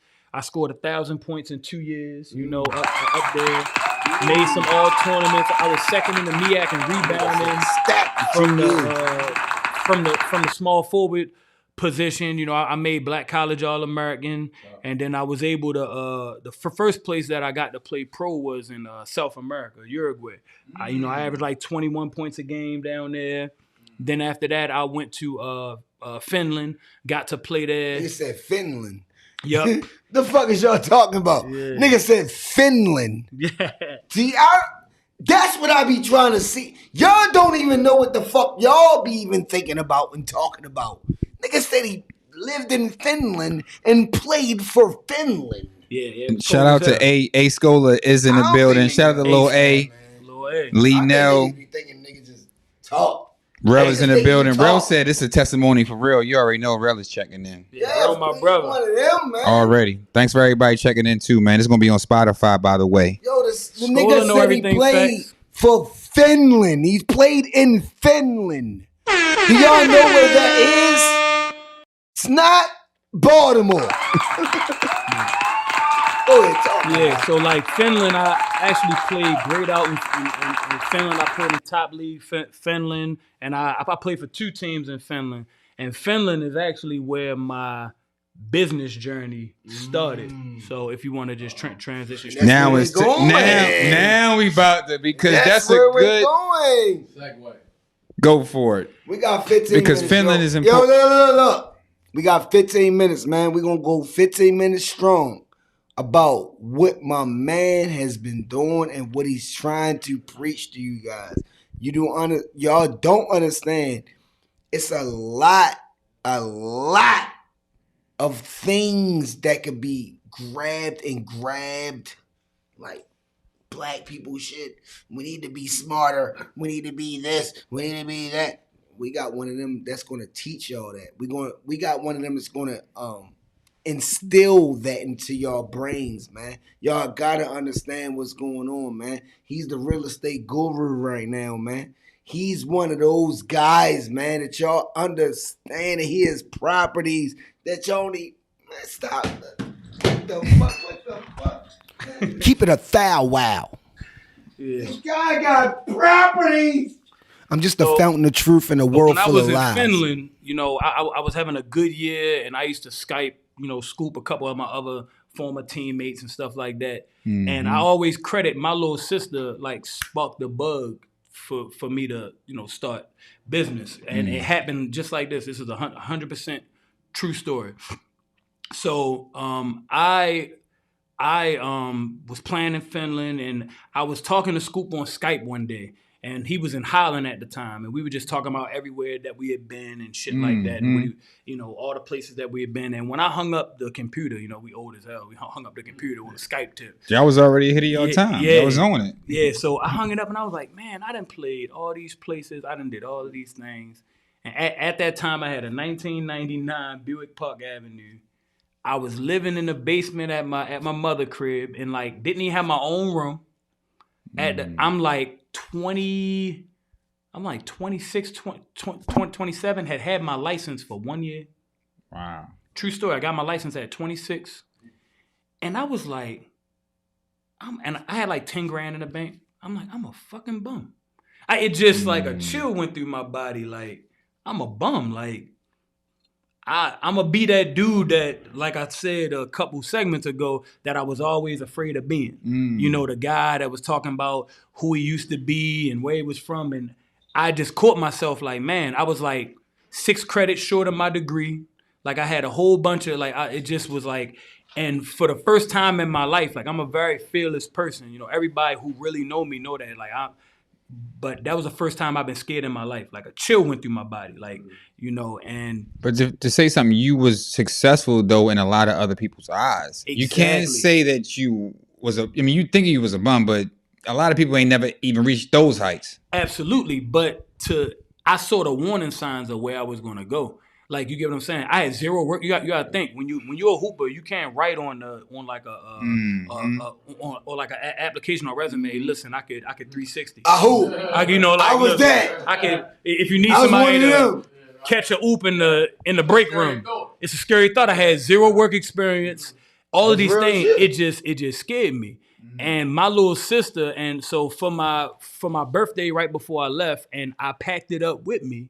My little brother got me a Lacoste shirt and a bottle of champagne, and my little sister got me 2 books, and it was Think and Grow Rich, and 7 Habits of Highly Effective People. I brung it with me, both of them, but I never cracked the books.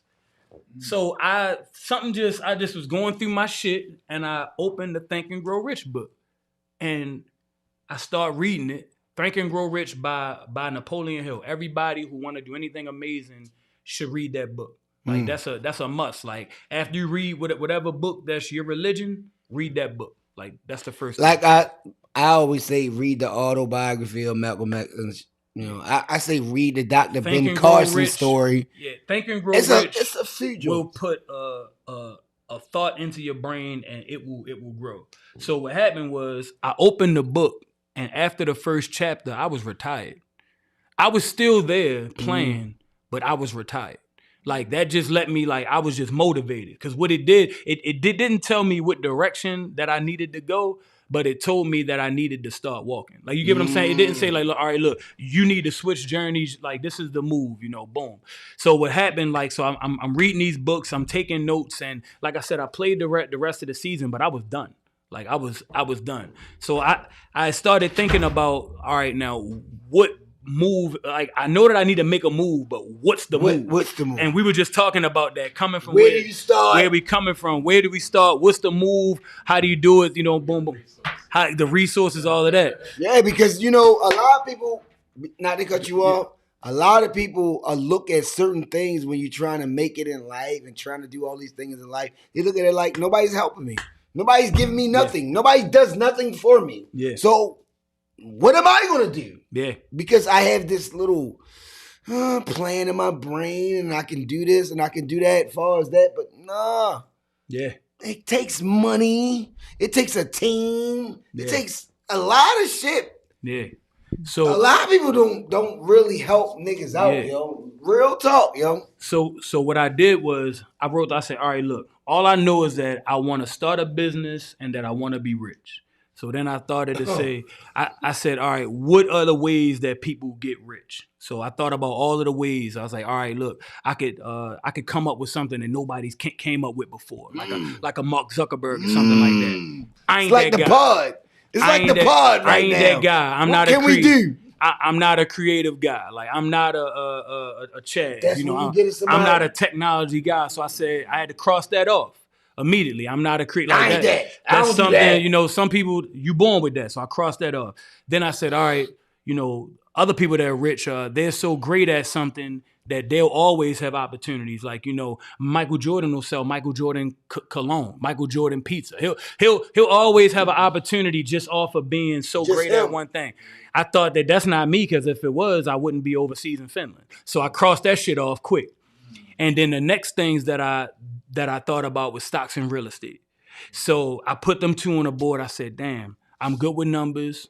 I'm respectable. I know what I'm doing, you know, all of these different things. So the first thing with the MFP, you know, all my companies are called MFP, MFP Homes, MFP Management and Construction, MFP Investments, MFP Holdings, all of those are, anything MFP is me. The MFP stands for McMillian Financial Planning. So the first business that I ever came up with, I said, look, I'm going to help athletes manage their money. So I had this big goal, because I just watched a 30 for 30 watching how Terrell 30 for 30 it just lost his money. So what I did, I wrote this whole business plan. Who lost his money? Terrell Owens. He had made a bunch of money. Come on, my guy. Yeah, he lost all his money. One of my favorites that ever done it. He lost all his money. He lost a lot of money. So what I did was I looked up online, how do you become a licensed financial planner? And I looked at all of these things saying you have to work for somebody else. You have to work for a big company. I said, fuck that. So I immediately ordered all of the books for the Series 63, Series 65, Series 7, Series 3, life insurance. Chaz know this. Everything that you need to be a financial planner, I ordered the PSI books. So as soon as I got home, they were there. So right after the season, I studied for 2 months. Every day in Starbucks. I also read, let me chime in with this. I also read that you got to start being the person that you want to become before you become it. So I used to throw on dress clothes every day and go to Starbucks and study. Like, even though I could study in the house, I would put on my dress clothes. I made business cards that I was a financial planner before I was a financial planner, just as a self-actualization. I used to go to Starbucks every day and study. And this is people bumping into me, knowing me from hooping. Like, yo, why you got on a suit? I'm like, yeah, you know, They looking at you crazy. I'm the number one You don't even financial know- planner. You know, I said it from the beginning. I'm the number one But you're financial not even planner mad in at Maryland. them, though. You're not mad at the people that's looking at you Oh no! crazy and Oh talking no! to you, Oh no! asking you why Yeah. the fuck is you doing what? So every day in Starbucks I'm studying. So after 2 months on the first try, no exaggeration, true story. I passed my Series 3, Series 65, Series 6, Series 7, life insurance, all of them. I passed them all in 1 month. Became a licensed investment company. You going too far. You going too fast. The nigga said he did what? Yeah, passed them all in 1 month. What's those levels? All of these are the licenses that they tell you that you got to work for these big firms to get.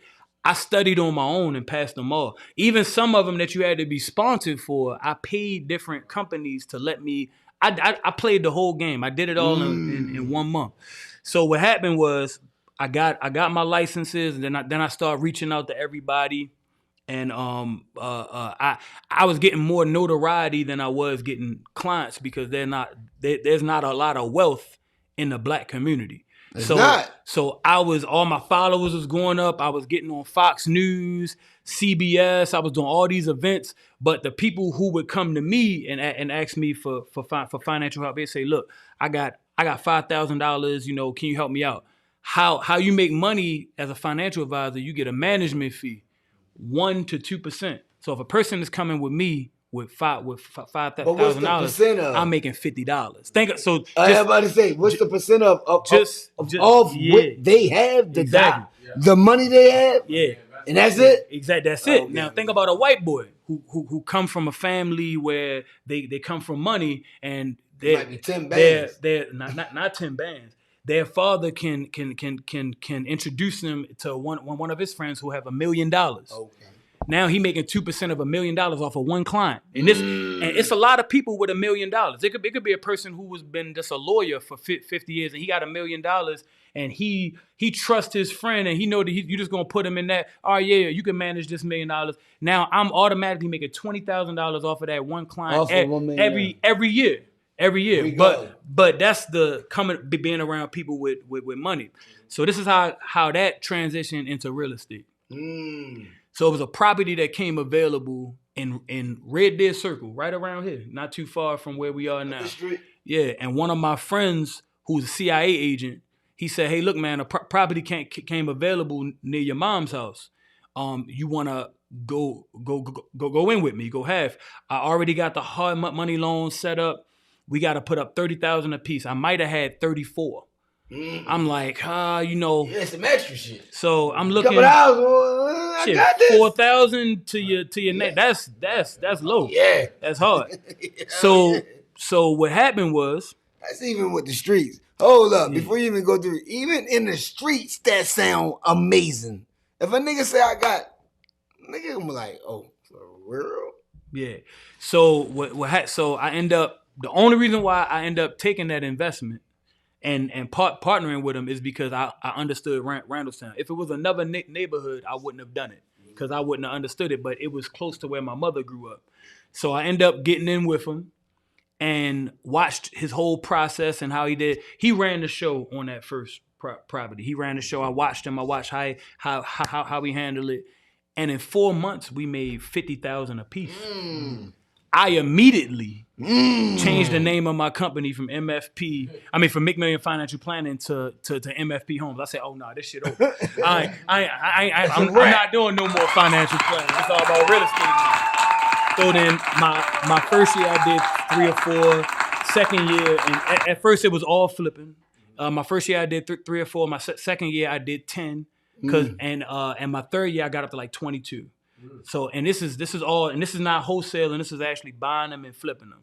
And the reason why I was growing so fast is because I was running my business like it was a Fortune 500 company. I wasn't running it like it was a hustle. I was putting things in the place, systems, processes, procedures, and stuff like that, which is how you grow. You got to create a duplicatable process. You can't have things off. You can't do things off the cuff. Can't just do it one time. We gotta keep showing that it keep going on. And now over the past 8 years, I've been involved in over 200 real estate flips, and now we do. That shit is different. Yeah, I have new construction. That's a whole nother world. What the fuck is we talking? Hold up. You went in. Yeah. You told everybody how you felt, and how you is, and what you're doing, and where you going at.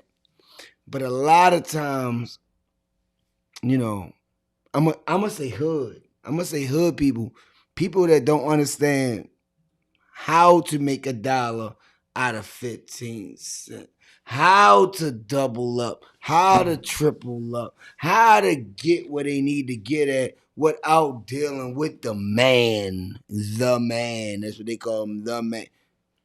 It's a real big situation because a lot of people don't understand how they looking at you like, what are you talking? He's talking Spanish. You're talking Spanish to people. You're not even talking English to certain people.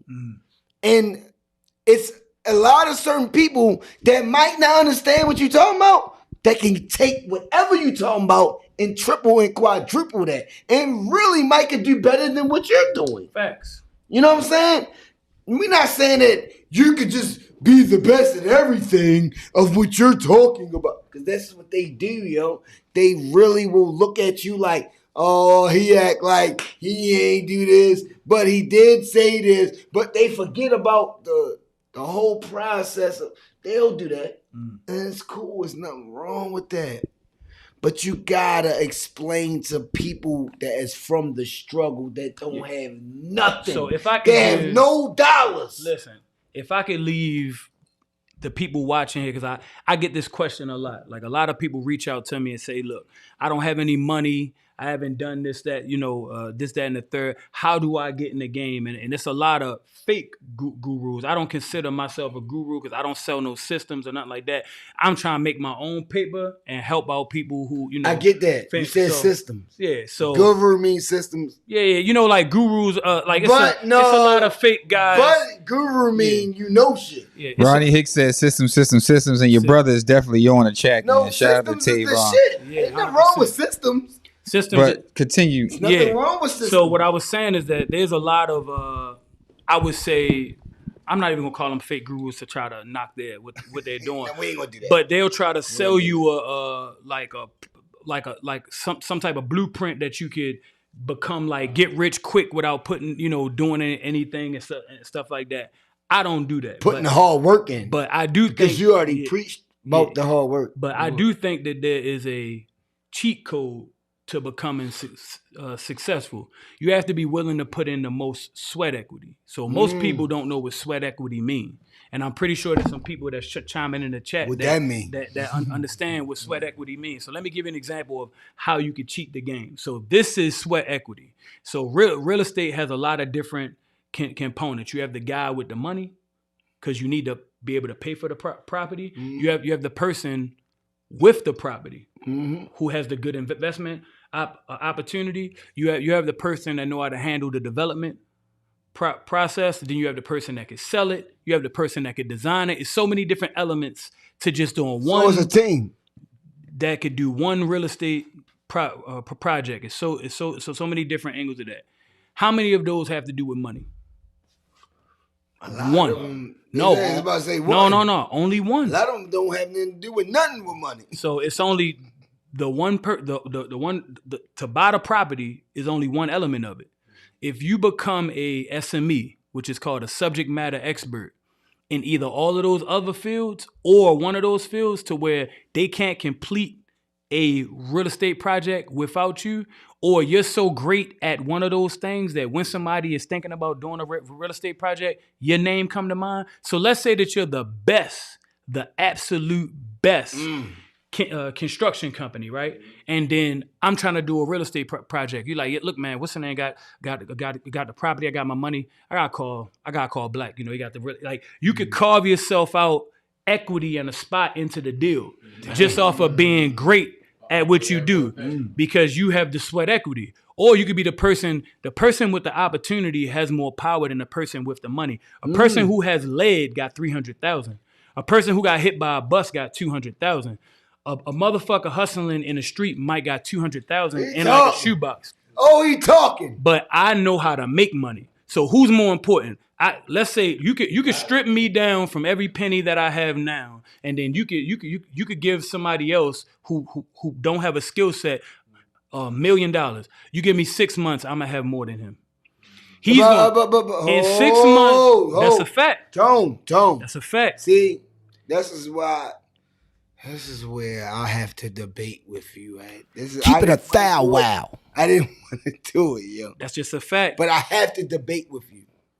It's about people who only have a certain amount of dollars, right? We only got a certain amount of dollars, right? I ain't got time for that shit to lose, duh. Well, now let me chime in though, before you finish. I don't have nothing else to say to that. So let me say this. That's the realest shit I can say. No, but let me say if this. I lose my money, shit. What's up, duh? If you are concerned about losing your money, you never gonna be great anyway. Right. You never gonna be great anyway. But a lot of people don't get that. Hold on. Oh. Jeff Bezos could have lost his money. Everything. Mark Zuckerberg could have lost his money. Everything. Jay-Z could have lost his money. Everything. People listen to Jay-Z and talk about all of his blueprint, but what's one of the things that he said 100%? A lot of Jay-Z fans ain't never been through nothing he bricks. I had to crawl back. That's what I hate about A1 Jay-Z. credit. Hold on. I had A1 credit. Bought more crack. Now that's from a street perspective, so that somebody can understand it. You have to be willing. Risk reward is like a pendulum, and in our community, most people don't understand that pendulum. In other communities, they do. If you want great reward, you're gonna have to take on great risk, and if you don't want great reward, listen. Then the reward. Like, how many? The risk is crazy. Hold on, repeat that one more time for the people who are not listening in the back. If you want great reward, you're gonna have to take great risk. You're gonna have to risk your time, risk your sweat equity, your money. You have to risk losing. All of this. And how many people? This is something that I say all the time, and this is the second thing that if anybody could take this before you get into business. Ask yourself this one fucking question. Are you willing to risk security for a chance at prosperity? If you're not, go to work. If you are, call my phone. See? Those are two different types of people. You sound like a hustler. So I like that. Two different types of people. But you sound like a hustler to a hustler. If you're not willing to risk security for a chance at those things go hand in hand. You can't become rich, but be afraid to become poor. That's real. What did 50 Cent say? That's real. Get rich or die trying. No, that's real. It's not get rich or be middle class. So while people see that I made the Forbes now, I made the the real estate top 100 for 2022. I'm doing all of these different things, and those are major accomplishments for a little kid from where I'm from. But they don't see the losses that I took, the times that I have. It's been an investment deal that has not gone perfectly, and even though the deal didn't go perfectly, I still paid the person out because I want to see them win, and I got they don't see all of that. But that's the reason why somebody like me can still walk around. I could wear jewelry anywhere. I had the same phone number since I've been 19. I move around the way I move around because I understand that pendulum. See, other people don't understand the pendulum. So you can't have it both ways. And I know that's not the answer. See, a lot of these other people will tell you, hey, look, I got this. If you spend $200, I can show you how to become a millionaire. I can't tell you that shit. All I can do is tell you all the keys, all of the principles and the morals that it's going to take you to be successful. I don't know your sweat equity. Hey, look, you might be better than me. And what works for me might not work for you. All I do know is that you're gonna have to work harder than the next motherfucker. You're gonna have to put in the same amount of time. If you getting up at 12 o'clock, you're never gonna be rich.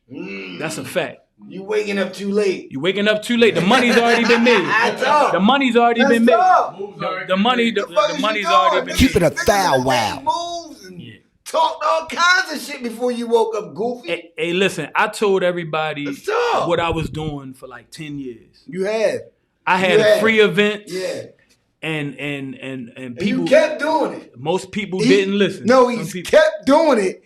And if you didn't follow, if you didn't grasp on to what he was doing, it's your fault. Stop playing. Stop acting like you don't know what's going on. Stop acting like, oh, Tony's just on the show. No, Tony been telling y'all a lot of stuff that even me should have been grasping on and getting to. Like, it's not, yo. Oh my God. Shut up, the Chanel nurse. She's a broker, man. Chanel's a broker. I was going to just. I always talk crazy about Tony. I'm like, man, nigga, Tony making moves, man. And I be wanting to see what the fuck he doing. That nigga was getting his head cut by let's keep it a my homies. I'm like, motherfuckers don't be wanting to keep it a thou wow. You know what I'm saying? That's a fact. Like real shit. Motherfuckers be either I don't even want to say jealous. Motherfuckers just be I think pride. Pride. They don't want to. You know what I'm saying? Because I swear, me and my man L Dog, he went and got his real estate license. Me and him been talking about real estate for years. He got a business card that says Jackson Homes and all that shit. And we have not tapped into niggas who. Why not? Why not? Why don't y'all do that's the something difference between the McDonald's, the Gilmans, those different schools. They use the people that they know. Y'all compete. Them St. Paul's, all them type of schools. If those people's fathers own dealerships, they are part of the Ravens. There it is. They communicate and they fuck with each other. Even if they don't know, they look at the director and say, oh, he went to there? Or it's like a fraternity type shit. You know what I'm saying? Us at our schools, Randallstown, we need to tap in to our resources. Because we got a lot of people doing shit that we want to get into or we might need help with or we want to fuck with. That's true. But niggas is still competing on that pride shit and don't holler at another motherfucker that's doing what they were trying to do. He's right. You know what I'm saying? Keep it a stack. But we can all do something together. If you have a problem, don't give a fuck about we have the solution. No conglomerate. We can make our own conglomerate. We don't do that. You know, everybody want to be better than everybody. I understand. I get that. And I'm not saying that we are doing that. I'm just saying as a people, we don't come together and be like, nigga, we got 10 of us together. Nigga, we make $1 million project right now. Niggas ain't going to do that. Because niggas worrying about how much money they going to make. You don't need to worry about the money. You supposed to already have money, right? If you got money, you do what you're supposed to do with the money. If you're not doing what you're supposed to do with the money, it's your fault. But if everybody got a couple of hours, you got a couple of hours, you got a couple of hours, 10 people do it, you can buy a property right now. I'm just going. Right now. Like, we're talking to a property owner. We're talking to a property guy. If we all was to put up a certain amount of money, we can get a property, right? Yeah, I mean, for sure. Depends on where we sure. buy that. For sure. I mean, so I think, you know, we about to end this. We about to go into a couple little things before we end it. I just want to know, why don't black people, Eastern Avenue, right? You know what Eastern Avenue, right? Eastern Avenue. Mexicans are all up and down Eastern Avenue. Fleet and all that. Those streets down there, right? That street, that avenue has been there for like a lot of years. Why haven't any black people, you know, opened up businesses? A few businesses on the Eastern Avenue. But why is there so many Mexican businesses on Eastern Avenue and we didn't do it? Like, I just want to know, because you're a real estate guy, you're a business guy, property guy type. I don't do that. I don't do that.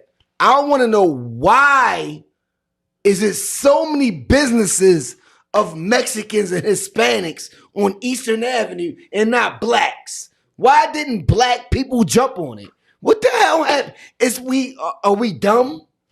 Are we not smart? Because I know black people don't like to say that we're not smart. Why nobody jump on Eastern Avenue? Do y'all go Eastern Avenue? Have y'all been on Eastern Avenue? Fleet Street? That shit is crazy. So one of the questions that I've always had. This is something that is probably not like a politically correct statement. It don't matter. But I believe, I don't believe in gentrification. I believe that we're not using that strategy. So let me tell you this. So we get mad when we have a community and then white people put a Starbucks in there, offer us below market value, and then buy all of the property, right? Yep. And then, take the property. So let me ask you this. Why don't we buy properties in their neighborhoods and do the same thing? That's what I'm asking. So let's say Fells Point. Let me give you an example. No, don't do Fells Point. No, that's what I'm doing. Eastern Avenue. No, but I'm doing Fells Point. I get that. So down on Fells Point, I've been purchasing properties down in Fells Point for years. I got commercial properties down there. That's because black people not thinking about it. I got houses down there. I'm renting them. I'm putting businesses down there. Why? Like, we argue about gentrification about an area. Like, we'll have an area and then it'll change over. We'll say, man, if we would have just stayed in Patterson Park, all right, well, cool. But why don't we know that they want to go to somewhere in like the county? Like, why aren't we gentrifying Dundalk? Why aren't we buying a bunch of properties in Dundalk where they want to live, or like Middle River, Essex? Why aren't we focusing? All right, cool. You want to buy these properties and rent them to down here? We're gonna buy shit in your neighborhood. Why not do that? I'm asking you this. Why not do this? This is what I'm asking. You say everything. So you know what? He's a slick. This guy's a smart. He's a very good guy. So that's why I don't believe in gentrification. But listen. Let me talk. Please, let me talk. Because they gonna say, I'll talk to you. No, nigga, I know what the fuck going on. Eastern Avenue, Fleet, Dundalk, Sparrows Point, all that shit. It's a lot of open shit, right? A lot of people bought things and did what they had to do. But why haven't black people have done it? That's all I'm asking.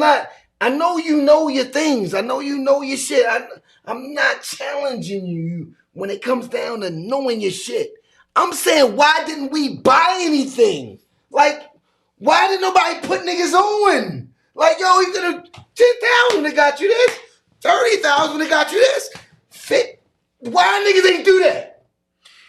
So that's my problem. So my thing. So one is information, but then secondly, why somebody gotta put somebody on? Because that's how it is, you know. Why somebody gotta put you on? How many people? It's probably, I don't know how many people. I see what you're saying, but hear me out, Herb. Hear me out. I don't know how many people are listening or watching the chat now, right? All right. Let's say that we got 12 people on right now. All right, 12 people. Let 12 people know. Out of those 12 people, probably 10 got 10,000. Shit, they ain't got no damn 10,000. You'd be surprised. You'd be surprised. How they don't? You'd be surprised. I'm saying it. Everybody can get 10,000. If you discipline, you could get 10,000. Save up your money. Boom, yes, boom. You can. Cool. So, but it's not that easy. But it is that easy. See, that's the excuse now. It is. All right, now explain. It is talk that easy. To him. Hold up. Talk to him. Keep it a foul wow. It is that easy. So let me give you an example. How many times a month do people go out? You could. I done been on grind mode. Like one of the things that I like about my homeboy Crop, but like he's had some setbacks in life and he always bounced back. Like he might disappear for 9 months and he was working double shifts or doing whatever he got to do, and he'll just pop up with a new car, all this, and people might not know how he got. He was grinding. He didn't go out for all that time. Think about if you don't go out for the two times that you're gonna go out, you spending $100 every time. You stacking $200. And that's on a small level. You might gotta wear the same kicks for 6 months. You gotta get in the grind mode. But why are we willing to get in the grind mode when you want some street shit? Mm-hmm. But when you want some life shit, you're not willing to get on grind mode. Mm. Like anybody can stack up 10,000, and if you saying that you can't, people have done it. You can work at McDonald's, stack up 10,000. You can work anywhere and stack up 10,000. Like really, it might take you a year, it might take you 2 years, it might take you 6 months. You can stack it up and bust a move. It's a lot of discipline on that. Fact. But remember what I said: risk, reward. People ain't trying to risk that. And what I said: security versus prosperity. The security of going out, like this is what you comfortable. You want to go out with your friends. Fuck going out with your friends. That's what I want to know. Stacked 10 grand in 2 days. Come on, man. Come on. really You know what I mean? It's about being disciplined. You know, like if you wanna, you can stack any amount of money if you have a goal. It's just, you know, you just gotta have a goal. Mm-hmm. So shout out to Chanel though. She actually is a broker right now and she's doing her thing. She's in the game. She said we don't utilize our resources. We don't like to ask each other for help. And that's a real because thing. niggas scared and For trying to tell each other about they little situation they going through at the, you know what I mean? They don't want to let niggas know about they business. Man, shut the fuck up. Yo, what's your motherfucking Untitled? What's your title? You a broker, real estate nigga? What's your title? I'm a president. So I don't got that's all I am. Different. I'm a president. I got realtors. I got realtors on my Nigga team. said president. I own a development company. I own a construction company, and I own properties and apartment buildings, businesses, stuff like that. But I'm not a realtor. I'm not a broker. Because they gonna ask you that. Oh yeah, I don't. They're wholesale. gonna say, yo, what the fuck is he? I don't got nothing to sell nobody. I don't got nothing. I do my own thing. I buy, I develop. I buy, I develop. I buy, I develop. And then that's all I do. You know, and I own a construction company that's actually rated the #1 in Howard County now. And we do work with Whiting & Turner, Clark, stuff like that. We do that type of business. Whiting & Turner. You think I don't know what's going on? Yeah, larger construction companies and stuff like that. But like I said, I understand the wholesaling game. I understand the realtor game. I understand all of that. But, I'm a developer. And that's what is going on, man. Yeah. I just wanted to ask this guy a few questions, before I get out of here, man. I don't want to be a burden, a person that's just trying to get on you. No, I love this guy. This guy is one of the best mother freakers to ever come out of Randallstown. He's one of the best, man. Y'all need to understand that, yo. Y'all, I don't know if y'all hooped against him or been around him or been involved in that situation. Because a lot of them haven't. Yeah. They haven't hooped against you. They don't know who the fuck you is. Yeah. They don't know you're an in and out of nigga and then catch off the, you know what I mean? They don't understand it. So I understand that this guy is one of the most talented people that I've ever met. That, this is crazy that he's that good at basketball, but he's that good at real estate, and he's that good at making everybody better at getting money, yo. Like, y'all should understand what he's going through and what he's talking about. He's really telling us how to get money. Are y'all listening? Are y'all getting it? I don't know. I don't know if y'all getting it. I don't know. I don't give a fuck at this point.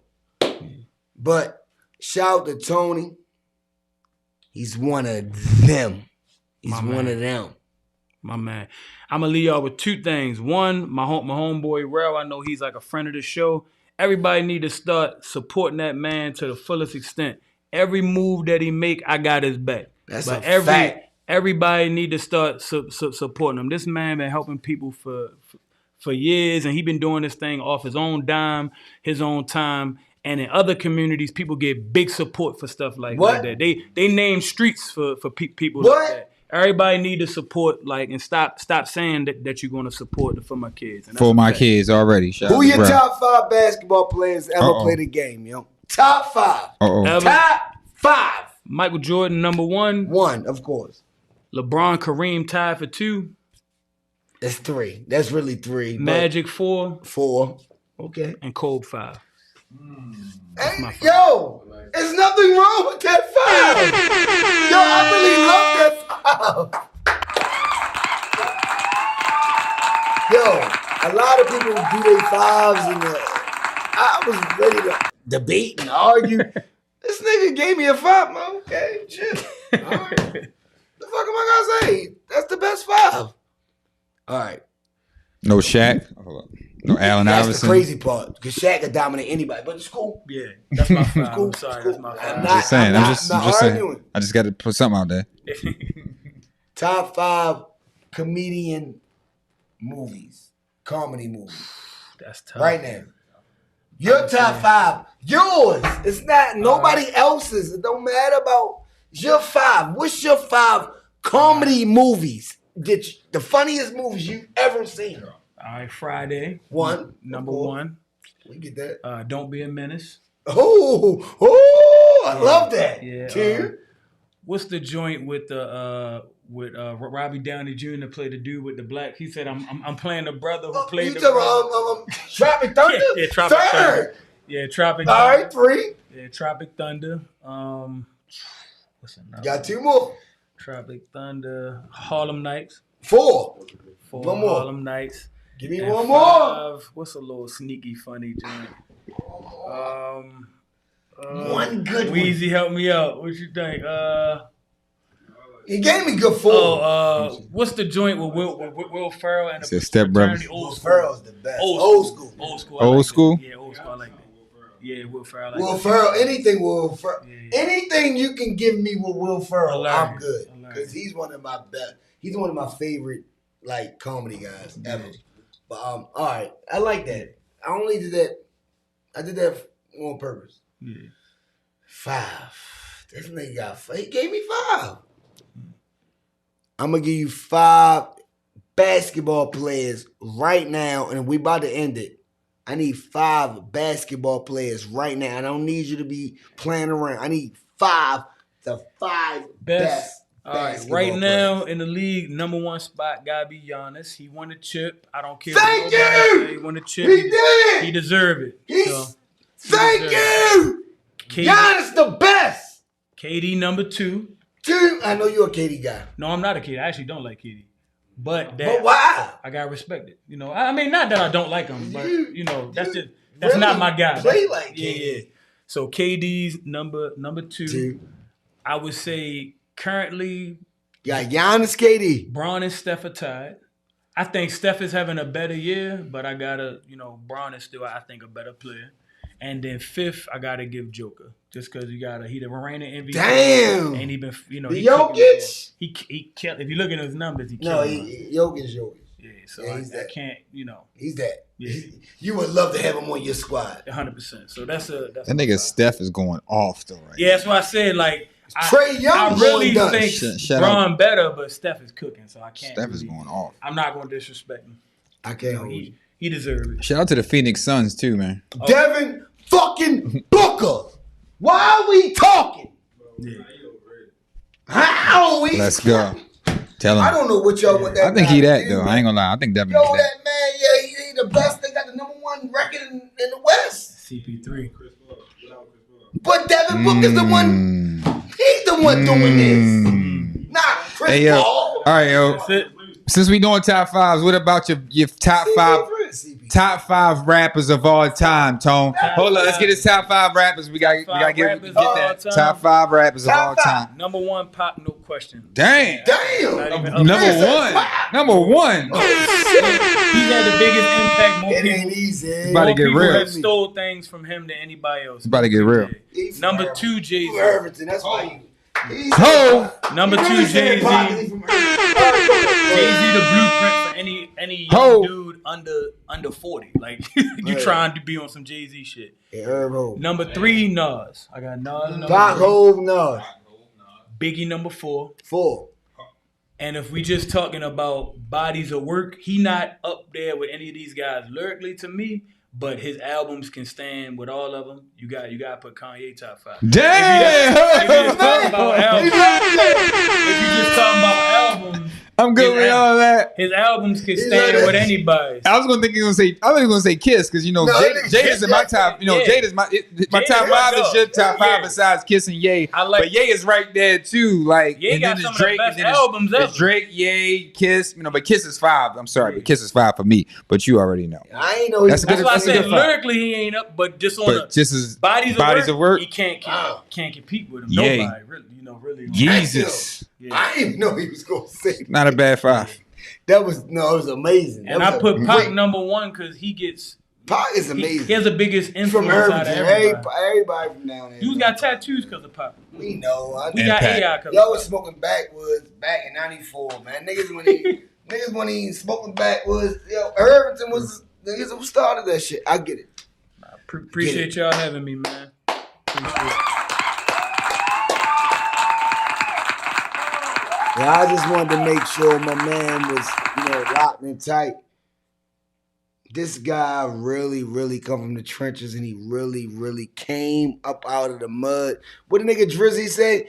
I brought my niggas out of the mud like Marines. What he say, yo? You know what he said? On the joint, yeah, y'all laughing. You know what I'm talking about. But he really, really showed everybody how to really get some money and how to really be legally where you supposed to be at in life, yo. And I respect everything that you have done and everything that you're doing and everything that you're about to do.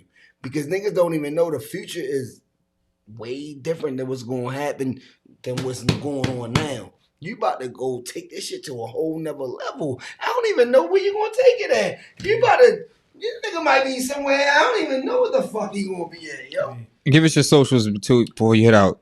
On Instagram, Antonio_MFP.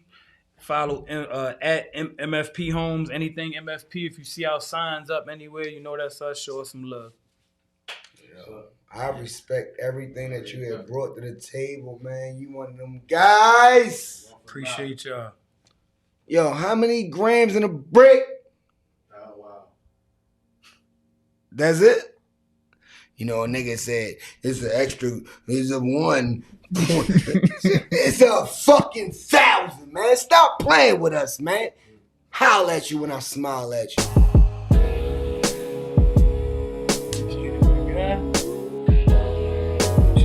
Heat Route 410. What it is, though.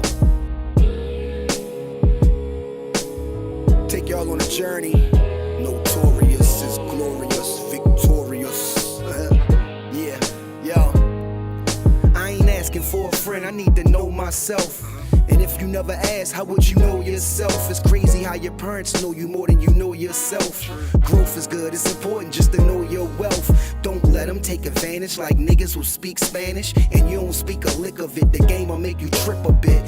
Street money is cool till you get sick of it. And all that bullshit that come along with it. Make sure you stay on your square and keep a strong pivot.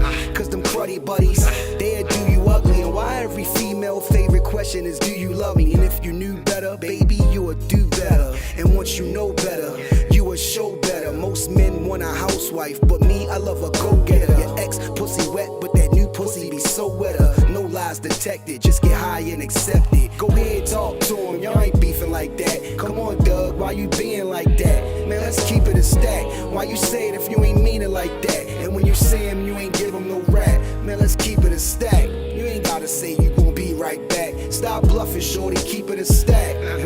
Once you start something, can't just leave it like that. Finish the job, homie, keep it a stack. When I was coke dealing, the rules was no squealing, no stealing from your mans and no feelings. For these hoes, that's just gonna mess up the guap. 10 toes down whenever you on your block, or even when you ain't. Don't know them from a can of paint. Just be loyal and trustworthy, you ain't gotta be a saint. A lot of y'all be geeking, backstabbing and sneaking. Nose clean during the week, but they dabble on weekends. Oh nigga, I be beeping.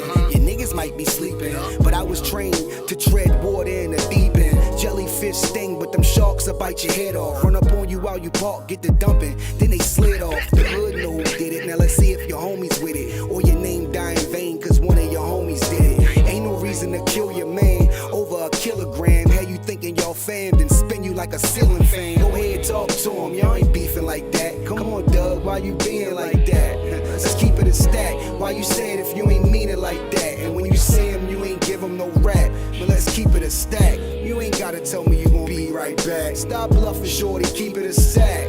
And once you start something, can't just leave it like that. Finish the job, homie, keep it a stack. While I'm still rapping at 40, well, let's chat about it. First of all, my life's amazing. Let's get that about it. Wife is blazing, and her kids get the life savings. Follow the drip, nigga, my ice glazing. Yo, FSO, in the best that flow. Bar story storytelling, visuals, cadence and concepts, content, impact. Yeah, the boxes is all checked. I just need that one song. Yeah, that one song. And I could clutch the earth with just one palm. Never anxious, look in my eyes, I'm dumb calm. They either gonna walk with you or you gonna run for them. Either way, you gon' have to let your heater spray. Lose yourself, might even have to put that weed away. Now that's a lotto, that's my medication. Gotta stay high, yo, till a nigga die, yo. Album out now, hit the link in my bio. Go ahead, talk to him, you ain't beefing like that. Come on, Doug, why you being like that? Now let's keep it a stack. Why you say it if you ain't mean it like that? And when you say him, you ain't give him no rap. Man, let's keep it a stack. You ain't gotta tell me you gonna be right back. Stop bluffing, shorty, keep it a stack. Once you start something, can't just leave it like that. Finish the job, homie, keep it a stack.